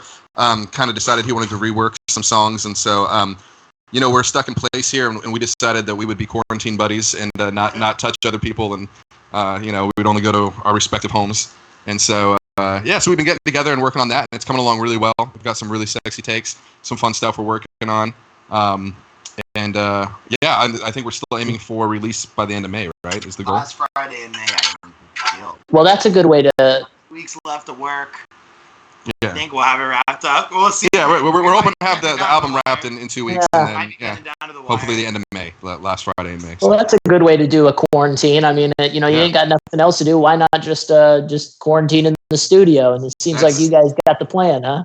That's exactly right. Yeah, and I don't know if you care if I show this or not. We're actually planning to pull an all-nighter here tonight. So we're doing guitar overdubs, so metronome all fucking night. It'll be fun, maybe. It'll be a lot of fun. All right, you heard it first. Gems on VHS behind the music. How about that? Trillbilly Deluxe, Justin Dye here in the studio. Thanks for hearing me, guys. Appreciate it. No problem, brother. Good to hear from you. I love you. I'll talk to you soon. All right. Yeah. Talk to you soon, my friend. Here he is.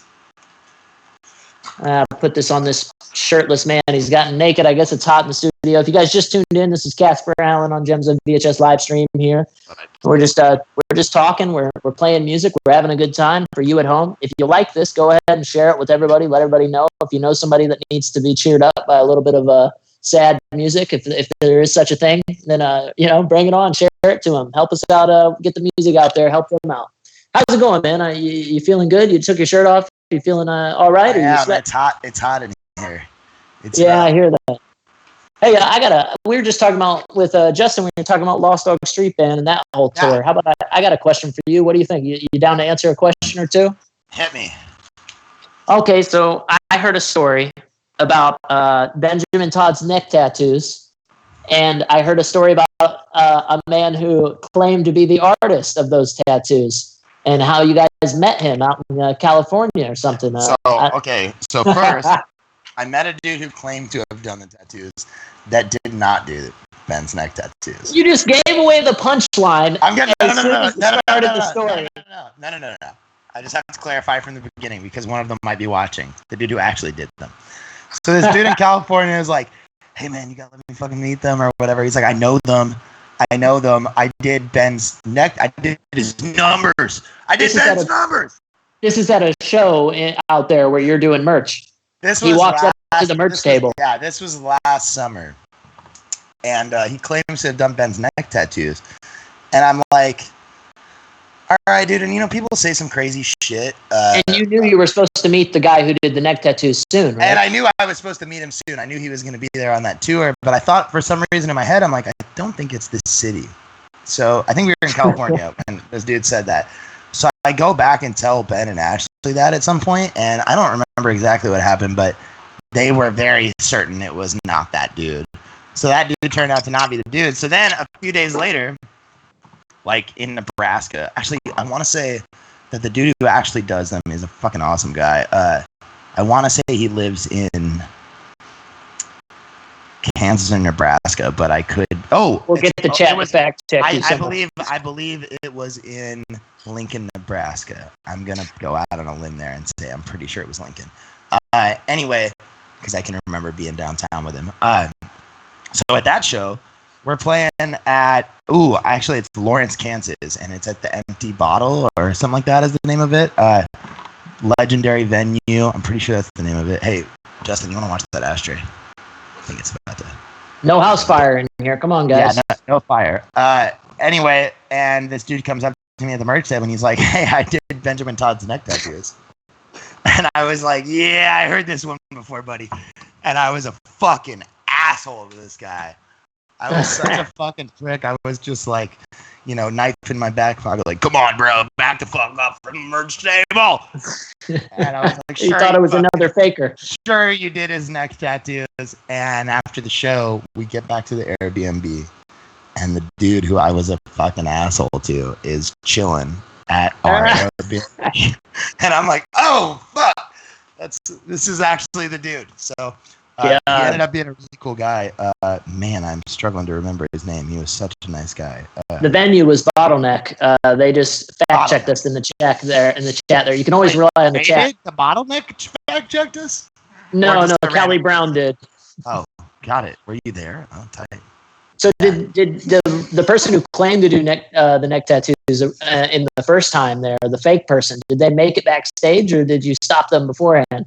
I can't remember. I feel like they made it backstage. There were some people that made it backstage on tour that just should not have made it backstage.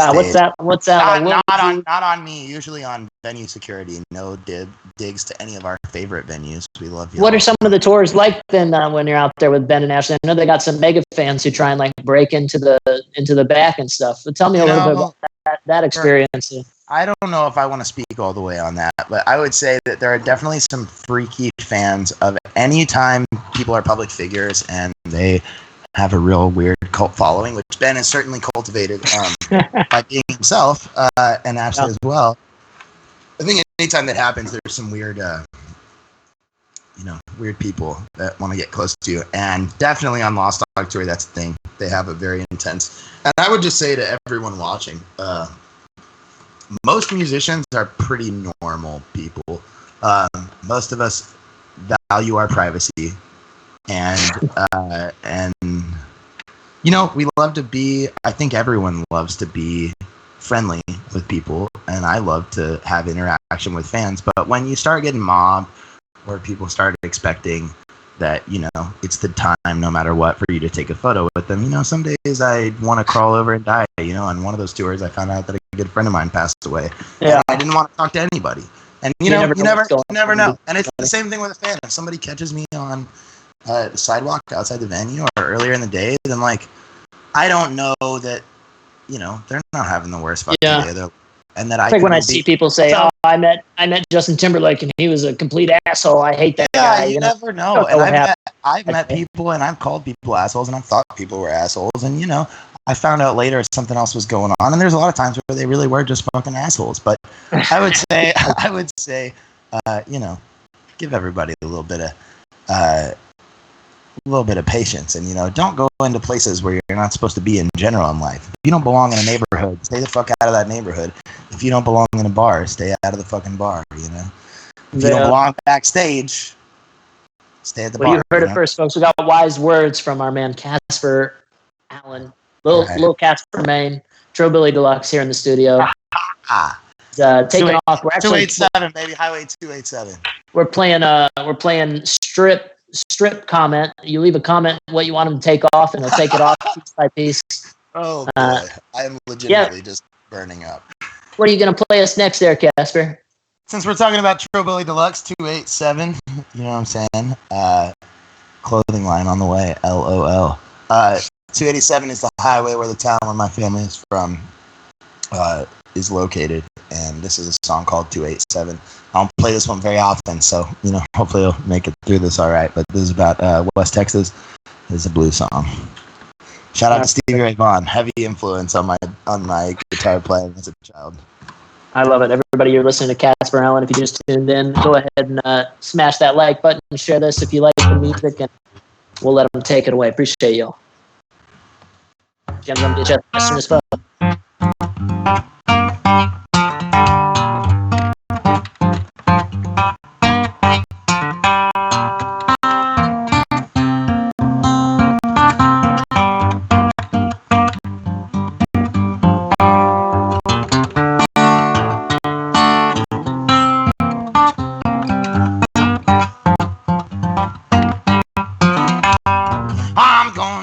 To Texas, see my kin and see my people since I don't know when. Daddy's cheating, mama's drunk again. I'm going back to Texas again. Pack my bags, I'm leaving. White towel and weaving. La da da da da da da da da da.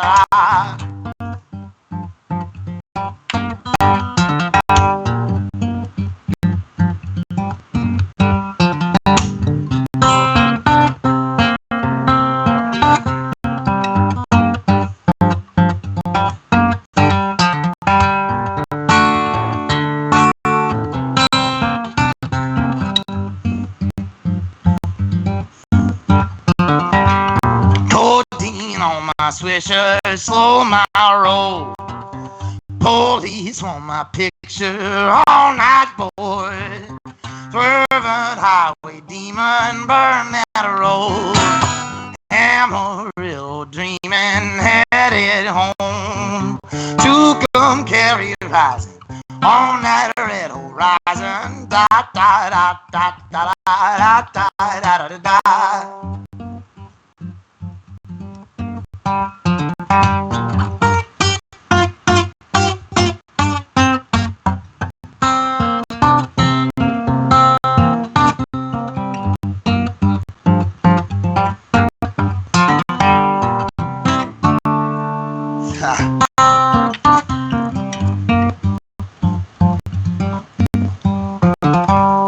Texas Ranger hellhound on my trail. Called me, took me to the county jail. Called my baby for to go my bell. I'd pay phone line just rang me back to my cell. I got them steel doors swinging through, but I'm still singing blues. Da da da da da da da da da da.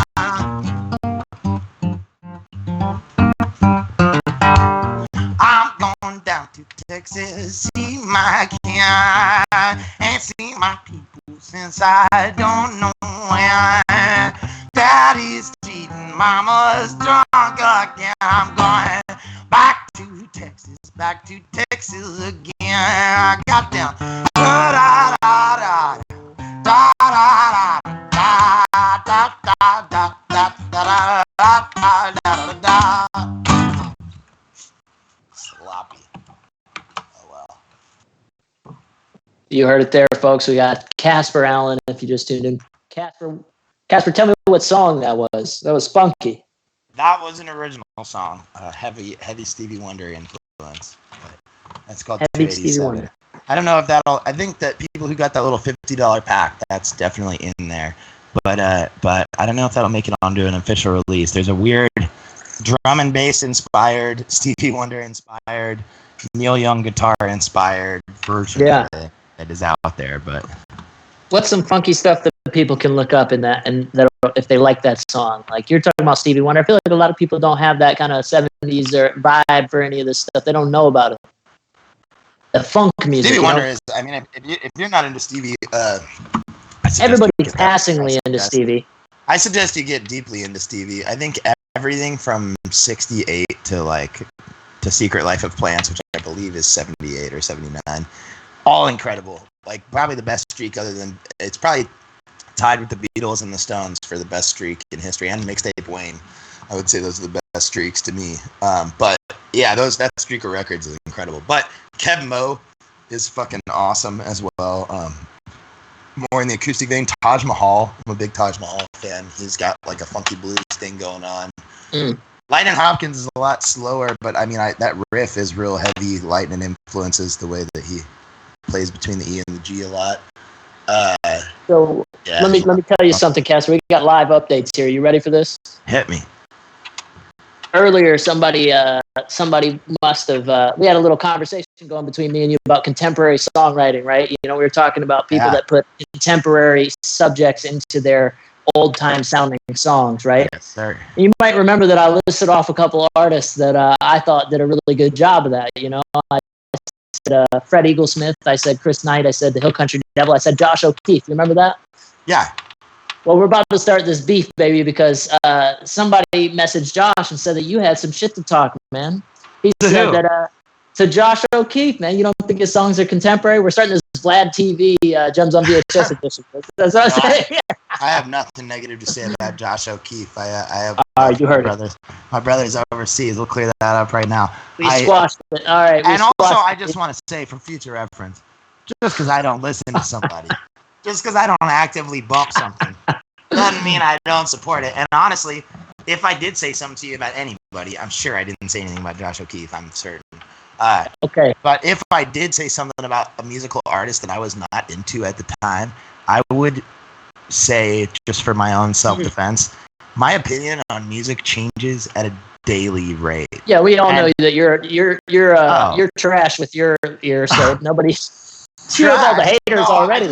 I like all kinds of music, and some things you're just not ready for in 2010, and then by 2020 you're like, oh shit. This well, the fight is averted. Then he doesn't have to give you a Glasgow kiss now. No beef with O'Keefe. What's going on with you in the hip hop? Then I know a lot of people are haters on that shit, and they don't like seeing you embrace. Tell me about some of the Instagram haters you've lost along the way. Rest in peace. I will tell you what. I think there's a lot of fucking racist people and closed-minded and dipshit people that fucking listen to the kind of music that I get associated with a lot. And I just want to be straightforward and clear. Turn the fan on. If you're fucking racist or you got shit to say, I have nothing to offer you. I don't want to, at least. And if you got, and honestly, I think most people's problem with accepting hip hop, or I think most people who are honest and are free of stupid ass fucking bias that their parents probably gave them if they're white, or their grandparents. I think people that are free of that and are thinking clearly about stuff can recognize that there is hip hop that is art and there is hip hop that is trash. Just like there is country music that is art and there is country music that is trash. And there's a lot of music that has a lot of different purposes. But I think when people write off a whole genre and think that listening to hip hop music or black music in general makes you less clued in to good music, or it means your taste is fucked up, they're probably a racist fucking dipshit. And if you can't recognize the artistic achievements of black people in America or the world, you gotta have something fucking deeply wrong with you. Because all this fucking folk music is intertwined with blues and jazz and fucking developments that black people made and other people of color, Mexican people. There's a lot of Latino and Latin rhythms that I use in my music. I don't think absolutely. They're going for the race superiority aspect, but they definitely are close-minded about it. I think that's some closet racist shit, whether you want to admit it or not. I think some people. I think it's inherent bias deep inside them, but they obviously. And they grew up hearing their fucking white uncle go, "Rap can't spell crap without spelling rap," because he's a fucking idiot. There you go. That's a perfect example of some very some small-time subliminal. However, I do think in general, everyone's allowed to like whatever fucking music they want to like, and I'm allowed to like whatever music I like, and it's never stopped me from enjoying music. Sometimes I don't tell you that I listen to System of a Down on a regular basis, but I do. Or Sleep. Apparently, we got somebody in the comments saying that Casper likes Sleep. Super I do good like doom Sleep. metal. I do like Sleep a lot. I love a lot of doom metal. I like a lot of fucking music, man. Me too. And Weed Eater. You a Weed Eater fan? I love Weed Eater. I like Bong Ripper a lot more than Weed Eater, probably. I Hate God a lot. I don't know if that's stoner or doom, but sludge for the people. But yeah, anyway, I just think that like the other thing that's outside of the musical aspect of it is people get used to seeing you a certain way and they want to see you that way forever, and they don't want to see change. People are scared of change. And guess what? I've been wearing fucking trucker hats and ball caps and fucking been listening to Pimp C since I was 11. So I used to wear i3s. I used to wear Justin Boots. It don't fucking matter. I can wear whatever the fuck I want. And if you like the songs that I'm playing, then I'm glad you're here. I'm glad you're listening. And I love that you're on board for this. If you're here because you like cowboy hats and plaid shirts and dirty boots and like bullshit songs or whatever, if you're here because you like that stuff, you might not like everything I have to give you. You know, you might see me in a cowboy hat again. I got a lot of Western wear. You might see me in a fucking Adidas tracksuit. Who knows? So that's all I gotta say about that. I love his free spirit, man. I love the freewheeling Casper Allen. He's stood up. He's left us. He's wearing the Ralph Lauren underwear. We see it. He's got the V cut. Has this guy been working out? I don't know. No, I am sorry. No, okay. That was rough. I didn't know I was just showing my belly in the fucking screen. Or live, baby. Anything goes. You just don't show us anything that's going to get us banned on YouTube. We really want to stay on here. And thank you for everybody that's been tuning in. I know we're talking a lot. We're having music. We're having fun with it. So bear with us with technical difficulties and all. So tell me a little bit about have you met any of your idols lately? Have you met anybody that's really blown your mind that you listened to in the past? Let's see. Idols. Shit. Let me think. Who have I met? I've met a lot of. I've been really grateful to meet and lucky to meet a lot of people that were really. Because we all meet all kinds of characters on the road. We know that the road is where you meet them. A lot of characters. Yeah, but any that you listen to or the musical icons that you love, have you had any close encounters? Yeah, for sure. Vincent is a big Vincent Neil Emerson is my friend first, always, but I feel constantly awestruck to be in his company, to have people that listen to me and also listen to him. I feel just like constantly in awe of him. Let's see. Nathaniel Rateliff came to see us in Denver. That was fucking really cool. He's awesome. Me and Matt Heckler were out there, and that was pretty mind-boggling. That's awesome. There's somebody else. Fuck. Who that producer that was doing some stuff with you that was gonna record with you or something. I don't know which one you're talking about there. There's been a lot of me and Casper have a lot of stories back and forth. Yeah, I'm just trying to. There's been a lot of assholes that have tried to work with me, and we didn't work out for whatever reason or whatever. I love it. Well, I'll let you take it away with another song. How about that? You got another one that you want to play for us? So many songs. Does anybody have any requests out there? You seen any requests? I do have some requests here. Yeah, actually. How about there's a song that you mentioned earlier. Okay, we got a Patreon fella that wants to hear this one. I got to shout him out. Dakota Silva, our number one fan. We love this guy. I know Dakota. Okay. He's a good guy. Good fan. Dakota's a good guy. I love you, Dakota. Oil. He wants to hear Bullet in My 45. Oh, I don't want to play that song. You're gonna blow Dakota's request. I love Dakota. We heard it the last few weeks, and he has another one. I'll play it next week on the live stream. But we've been doing he made two requests. If you want me to give you Chocolate Jesus. I don't want to do that this week either. Okay, what do you got? How about Uncle Cracker? I think can you play the guitar to Uncle Cracker, the banjo, and I'll fucking sing along? Follow me, everything is all right. Yeah, I don't know. I'll be the. Okay, we don't have to do that one. That's fine. Whatever you want to play. How about the first time I hung out with Anthony Simpkins here, Anthony Pimpkins, as we like to call him, Tony Pimpkins. The first time we really kicked it tough, over the course of a month, we hung out a few times. And one of them was in rural Tennessee, and one of them was in Nashville. A couple were in Nashville, and this guy, we're sitting on the porch. It's me, him, Hayden Hill, Country Devil, Caleb Griffin, who is a fucking badass singer-songwriter too, and y'all should check him out. He's got some Gems videos. He's in the chat. Oh, nice. All of us who are fucking kicking it outside of Fat Bites in Nashville, workplace of the lovely Katie Bell Van Zandt. I don't know if she's watching too, but I love you, Katie Bell and Shout out, Chris. Katie. And we were sitting out there, and this man, Anthony Simpkins, was playing the banjo. Might have been a guitar, but I'm pretty sure it was banjo. And he played "Live Like You Were Dying" by Tim McGraw.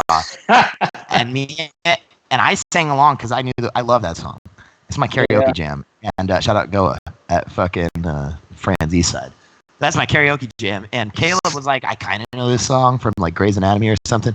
And Hayden was screaming, "Shut the fuck off!" The entire time. That sounds about right. I just wanted to relay that story because that's a great memory of all of those people. And I love that. I'm so friends with all those folks. So Benjamin Todd hated me when we lived together and first met because he says that I would play "Live Like You Were Dying" all the time. I've heard that. You probably only played it once, and it sounded like all the time to him. Everything he played after that sounded like that to him. Ben has strong opinions about music. He does have strong opinions. I want to get him on a live stream and have him start talking some shit, and then we'll have Vlad TV. That is an extremely private man. Good luck with that. Anyway, probably for the best. This song is for Ben. This is written about a friend of mine who passed away, but this is one of Ben's favorite songs that I play. He's probably not watching. I'd venture to put. I don't think he has internet. Yeah. They do have internet. But Barely. All right, everybody. You're listening to Casper. He's going to take it away with another song. If you've just tuned in, this is the Gems on VHS live stream. Thank you for tuning in. And I know that we've had a little bit of technical difficulties, but things are coming together. If you donate to any of those links up there, it's all going to Feeding America. Donations are appreciated, and they're all going to a good cause that Casper's chosen, helping people get some food. We know that times are hard, so thank you guys for tuning in. Casper, go ahead and take it away. Good to go.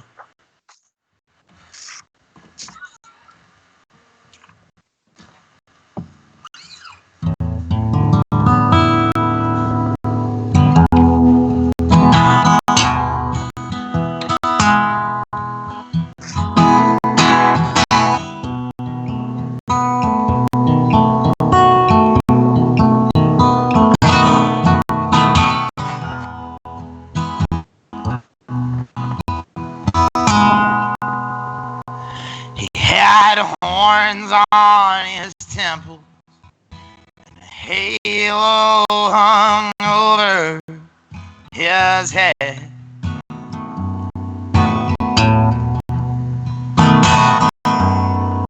He kept a rig on his nightstand and a dream catcher over his bed.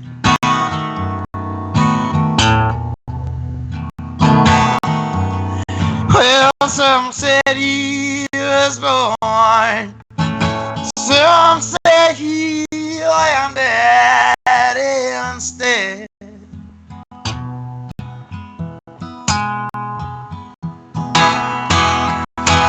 king of Corrales passed last night, the holiday Inn.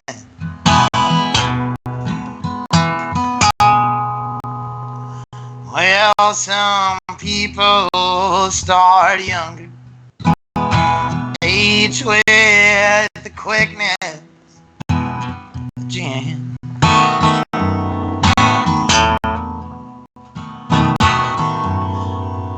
You can pick where you're headed, but you can't choose the shape you come in.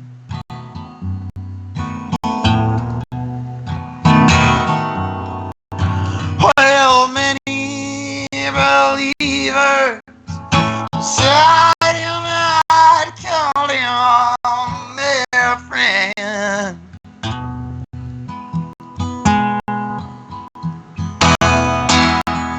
He always belonged to the blowing of that old desert wind.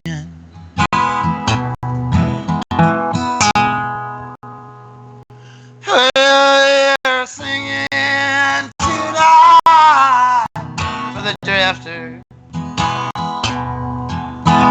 remembering his old one somehow. They're wishing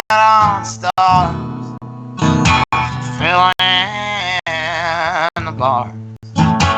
Oh, familiar sound.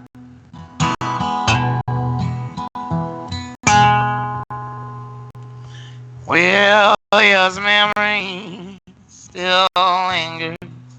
The bar still all over this town.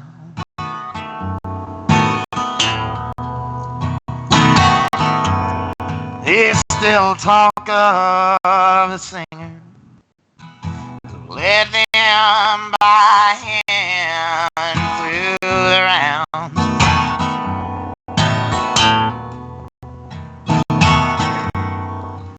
And even the bartenders hoarded by years underground.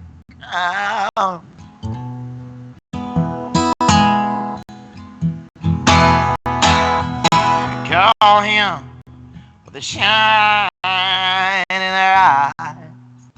That old Stetson bow.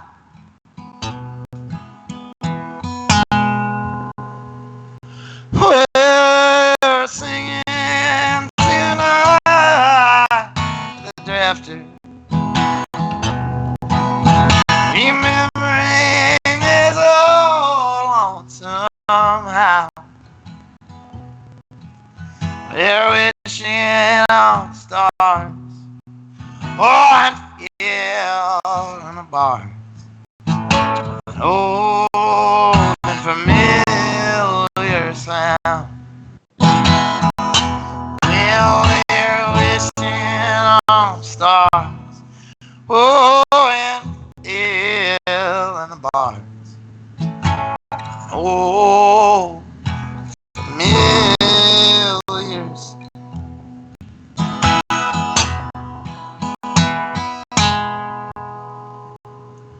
There was blood on the saddle,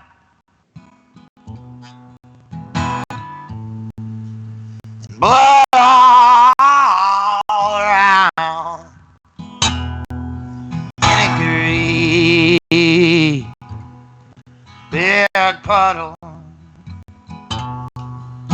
of blood on the ground. Well, a cowboy laying in all bloody and red, for a bronco fell on him and bashed in his head.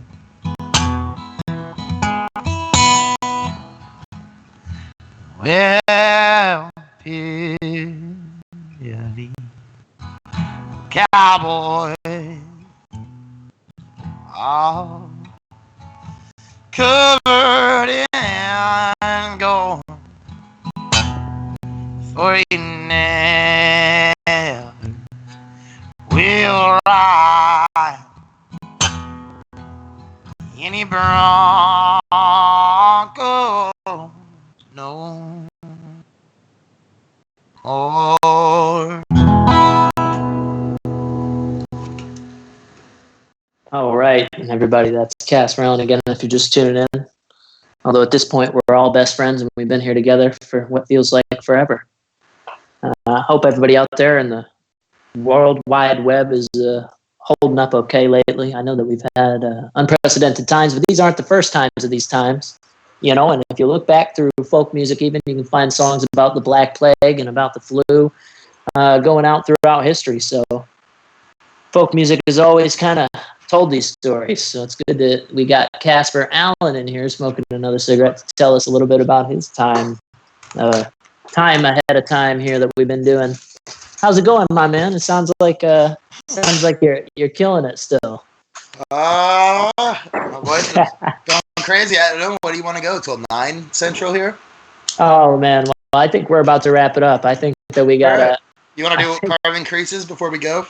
Of course. No, we definitely want to have you go out with a bang, and Carbon Creases is that's the banger, I think. So Not the banger? All right. we'll have to do that one. But man, I got a question for you though, Casper, and I think everybody needs to know about this here. This is another hard hitting. You ready?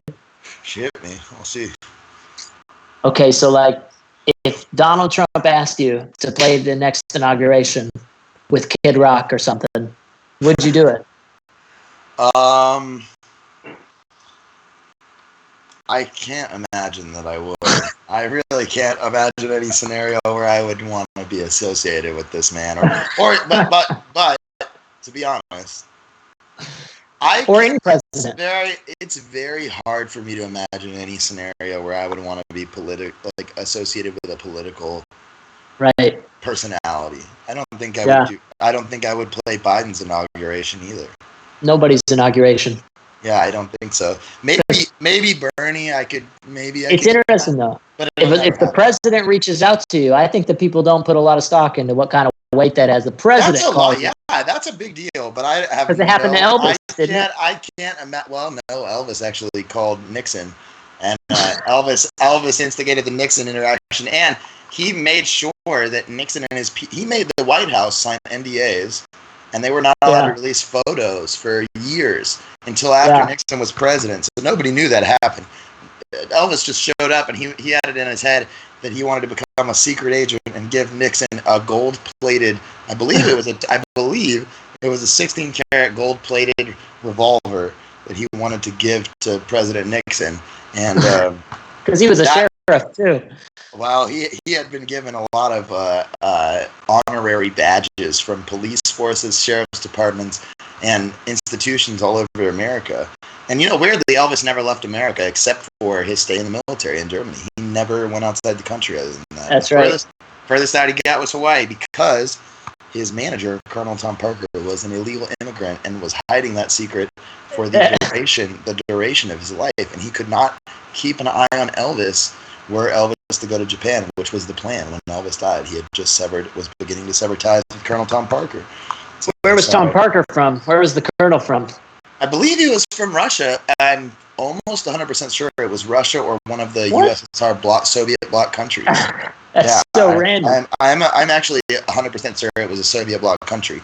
He was from a communist land, but he had been in the United States since the 40s, but he adapted a Kentucky accent. And he was actually, I believe before Elvis, he was, someone correct me if I'm wrong, I believe he was either Farron Young or Webb Pierce's manager, or maybe both. He was a country manager before, and I believe the story goes that Elvis took somebody's girlfriend, and this is before Elvis was popular and before he had an Opry spot. And I believe Colonel Tom Parker negotiated that Opry spot for Elvis. And they had a deal throughout Elvis's career, I believe, until the last 3 months where Colonel Tom Parker took 50% of all revenue. It was split evenly between the two of them, all profit. And that worked in Elvis's favor for a long time until the Colonel began to sign Elvis up for things that Elvis did not particularly feel inspired to do. I think Elvis became very interested in spiritual enlightenment in the 70s, and his music is... Basically what happened is Colonel Tom Parker chose what songs Elvis recorded from 58, a few years after his popularity, until 1969. And the reason that those Memphis records and that Memphis show, there's a TV show that went along with it, Elvis Back at Memphis.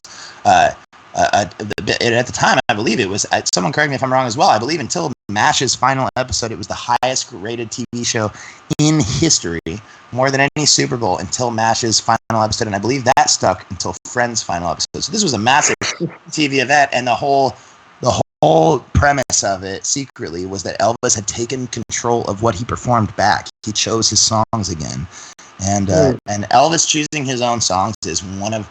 When you hear Elvis interpret a Christopherson song, or Mac Davis is a brilliant example. Mac the Knife.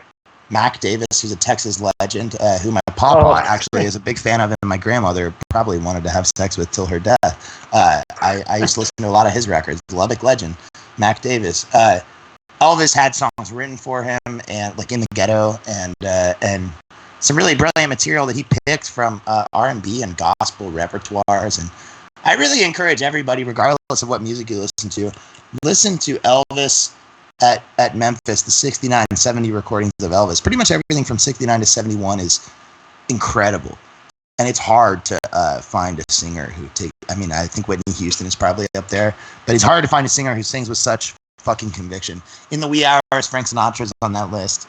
Christina Aguilera, Back to Basics, Christina Aguilera on that list. Back to Black, Amy Winehouse on that list, big Amy Winehouse guy. But it's a place that very few vocalists have gotten to. Hopefully, I can quit smoking here, and I can make a great vocal record. That's what I want to do in my life. Is I want to make a great rock record.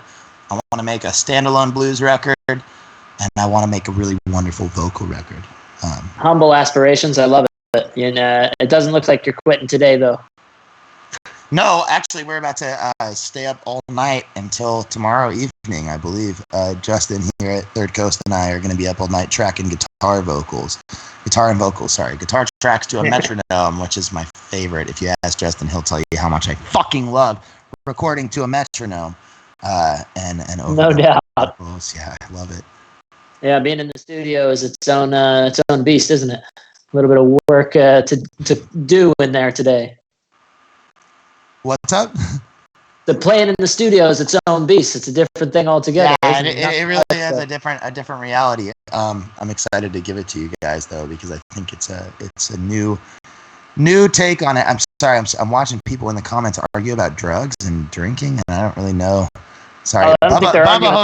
They're all agreeing. Western AF, our partner here tonight, is talking about Bubba Hotep, and that is one of my favorite movies. I don't know who. I believe it was Ian Weigert, if he's watching, and Caitlin Webster, friends of Gems on VHS, that actually turned me on to Bubba Hotep. And I believe I cleared a room probably 3 or 4 times trying to watch it. The room cleared out, or people gave me the ultimate veto on Bubba Hotep, and finally I probably ate the mushrooms and smoked an ungodly amount of weed and watched Bubba Hotep. And that is if you see Bubba Hotep in the comments, go seek that movie out. It is truly wonderful. What is Bubba Hotep? I think Carl Weathers is in it. It's a truly great movie featuring Ash from The Evil Dead, the actor who plays Ash. Bruce, losing his name right now, but the actor that plays Ash in The Evil Dead is playing a dude who is, you can't tell if he's convinced he's Elvis or if he actually is Elvis. And I believe Carl Weathers, I'm pretty sure that's who it is. Don't get at me for thinking all black people look the same. I don't. I'm pretty sure it's Carl Weathers in the movie with him, and they run amok fighting an evil demon in an old folks home. So. Wow. Okay. Well, this sounds like we got a lot of new things to binge. Everybody has got nothing but. It's a low budget '90s indie flick. It's great. I love it. We love the indie flicks. We love the indie music. You want to play us one more before we head out to bed today? A lot of people want to hear Warrenton, Texas. I've been getting that one all over. Warrenton, Texas is an old Ben song, and I think I'll leave that for the Barefoot Surrender reunion. Am I kidding? Who knows? I don't know. Am I kidding? Oh, is it? Is that what they're asking for? I don't know. People have been asking for Warrenton, Texas is an old Ben song. From you cheeky bastards in the comments. When I first encountered Ben, I used to play it quite a bit, and I played a Casper specific version when I lived in Colorado that greatly derides the Grateful Dead and Further in particular. But I am since then I've become a Grateful Dead fan. Don't at me, bitch. Warrenton, Texas is an old Benjamin Todd Barefoot Surrender tune, and if you can find Barefoot Surrender, or I think they're on Spotify actually. If you can find Barefoot Surrender or Intuitive Compass or Spitshine or any of the projects that Ben and Ashley have been involved with over the years, or even their friends, Hangarounders, there's a lot of fucking great stuff there. And people request that song a lot, but at the time that I played that song, I did not know Ben very well. I encountered him, and we're not big fans of each other, actually, at the time. Bruce Campbell, thank you, Western AF. We were not big fans of each other at the time, and it took a few more hangs, actually. I think I was friends with Ashley before I was truly friends with Ben, and I love both of them so dearly. And I just want to give a big shout-out to them, because through them, and shout-out to Gems on VHS, through these platforms, I've been able to reach a lot more people the last few years, and I love that, and I'm glad that you guys care. Glad that people are here listening. I'm glad that you guys are engaged. I love you guys. I want to keep we love you too. Songs and just keep bringing us the good music. Keep bringing us the hot takes. We love it all. We'll let you be 100% original. I can't wait till I get the Vlad TV interview. That's my goal in life. That is or no jumper. Or, Joe Budden. I'd love to have an argument with that guy for an hour. Well, for now, you're gonna have to settle with me, and you'll have to play us out with your right. your big hit here. Thank you guys everywhere across the country for tuning in, across the world, I guess. We got some. Oh yeah, we got all countries. We're representing everywhere. If you guys see the Feeding America, please hit the Feeding America website, feedingamerica.com. We got links on the screen too. Yeah, donate to those links. I gotta be real with you. I looked through a lot of charities that people suggested, and a lot of different people that maybe. And I want to also give a big shout out to Kurt over at the High Dive in Denver. And there's a couple of small business owners who I reached out to and thought maybe they would be hurting and they could use some money. And I want to just give a big shout out to Kurt, especially over at High Dive. And there were some other folks too that were very straightforward with me about the fact that they, as employers, could afford to pay their employees right now, and that they did not want to take the money from someone who could use it a little bit more. And I've watched Feeding America in New Orleans in the last 2 weeks. Since that name came into my head, Feeding America was first said to me. I've watched some really awesome fucking food bank work that they've done here in New Orleans, and I want to give a big shout out to them. I know they probably don't give a fuck about me, and they don't want to be associated with, face that fucking sketchy boy. But I just want to say Feeding America does fucking awesome work. That's right. Please give them your money. They do fucking awesome things. They're helping feed kids that live 6 blocks away from me that are fucking struggling. And one of the people in the house that I'm staying at right now is a teacher here in New Orleans, and she deals with a lot of English as second language families. And a lot of families are struggling right now. A lot of people can't survive being out of work for a few weeks. A lot of people's kids can't survive that. It's hard for them to keep their kids out of trouble. There's a lot of people still fucking working. And Feeding America does a lot of fucking awesome stuff to help. Nothing wrong with feeding people. I think we can all agree on that. Families whose parents don't, it's not safe for them to go to work, or help families who are having a hard time keeping food on the table. So please donate to them. I've been donating money to them. I've been watching their fucking work. They're badass. So, here we go. We got like a heart of gold. Yeah, I don't know about that, but I know good work when I see it in music. That's awesome. And in charity. And well, thanks for giving your time here, and thanks for hanging out with us. Thank you to Gems on VHS, Anthony Simmons. Thank you, Justin, behind the boards right now. We love you. Thank you, Justin. We love you. Thanks everybody for tuning in. Together. We got one last tune for you, and we're going to be out for the night. All right, everybody. You're listening to Casper Allen here. He's going to take it away. Love you, Tony. Love you, too. Y'all be good.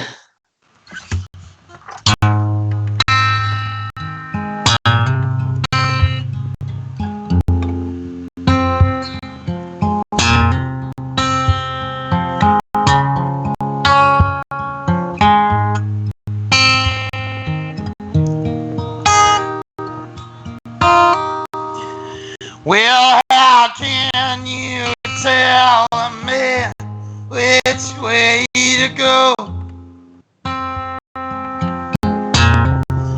There's 2 lanes on the highway.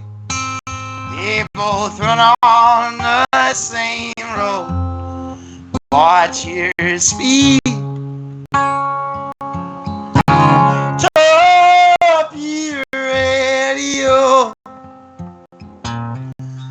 It's a long way running, and you're running down your soul.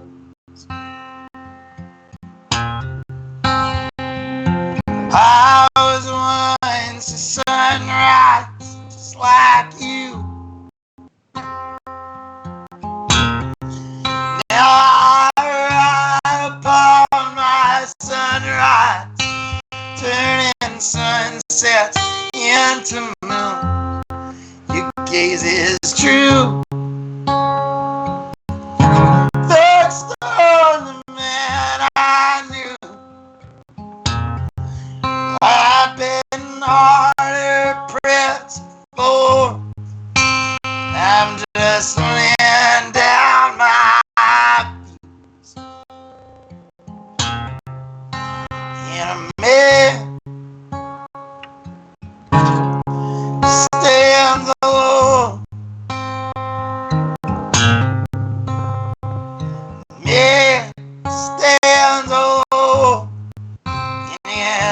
right.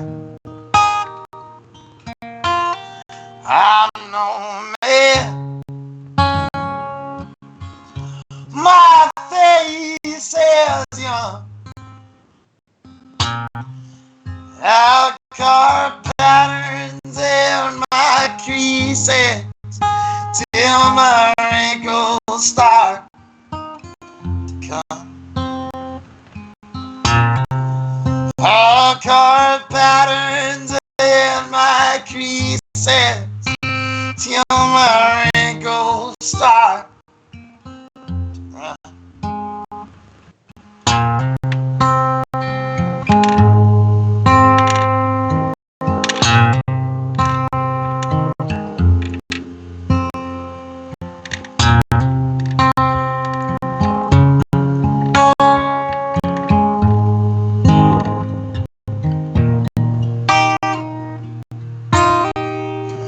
Well, darkness in this world finds your light. Who are you shining when my dark is burning bright? I see the shadows of every passing time. It's the way that makes the break. Yes, the break gives it me. It's the way that makes the break. Yes, the break gives it me.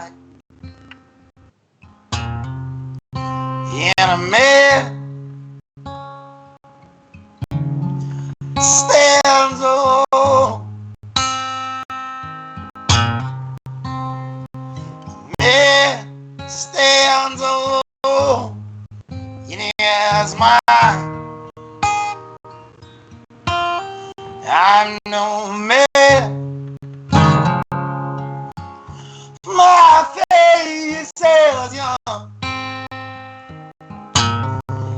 I'll carve patterns in my creases till my wrinkles start to come. I'll carve patterns in my creases till my wrinkles start to run.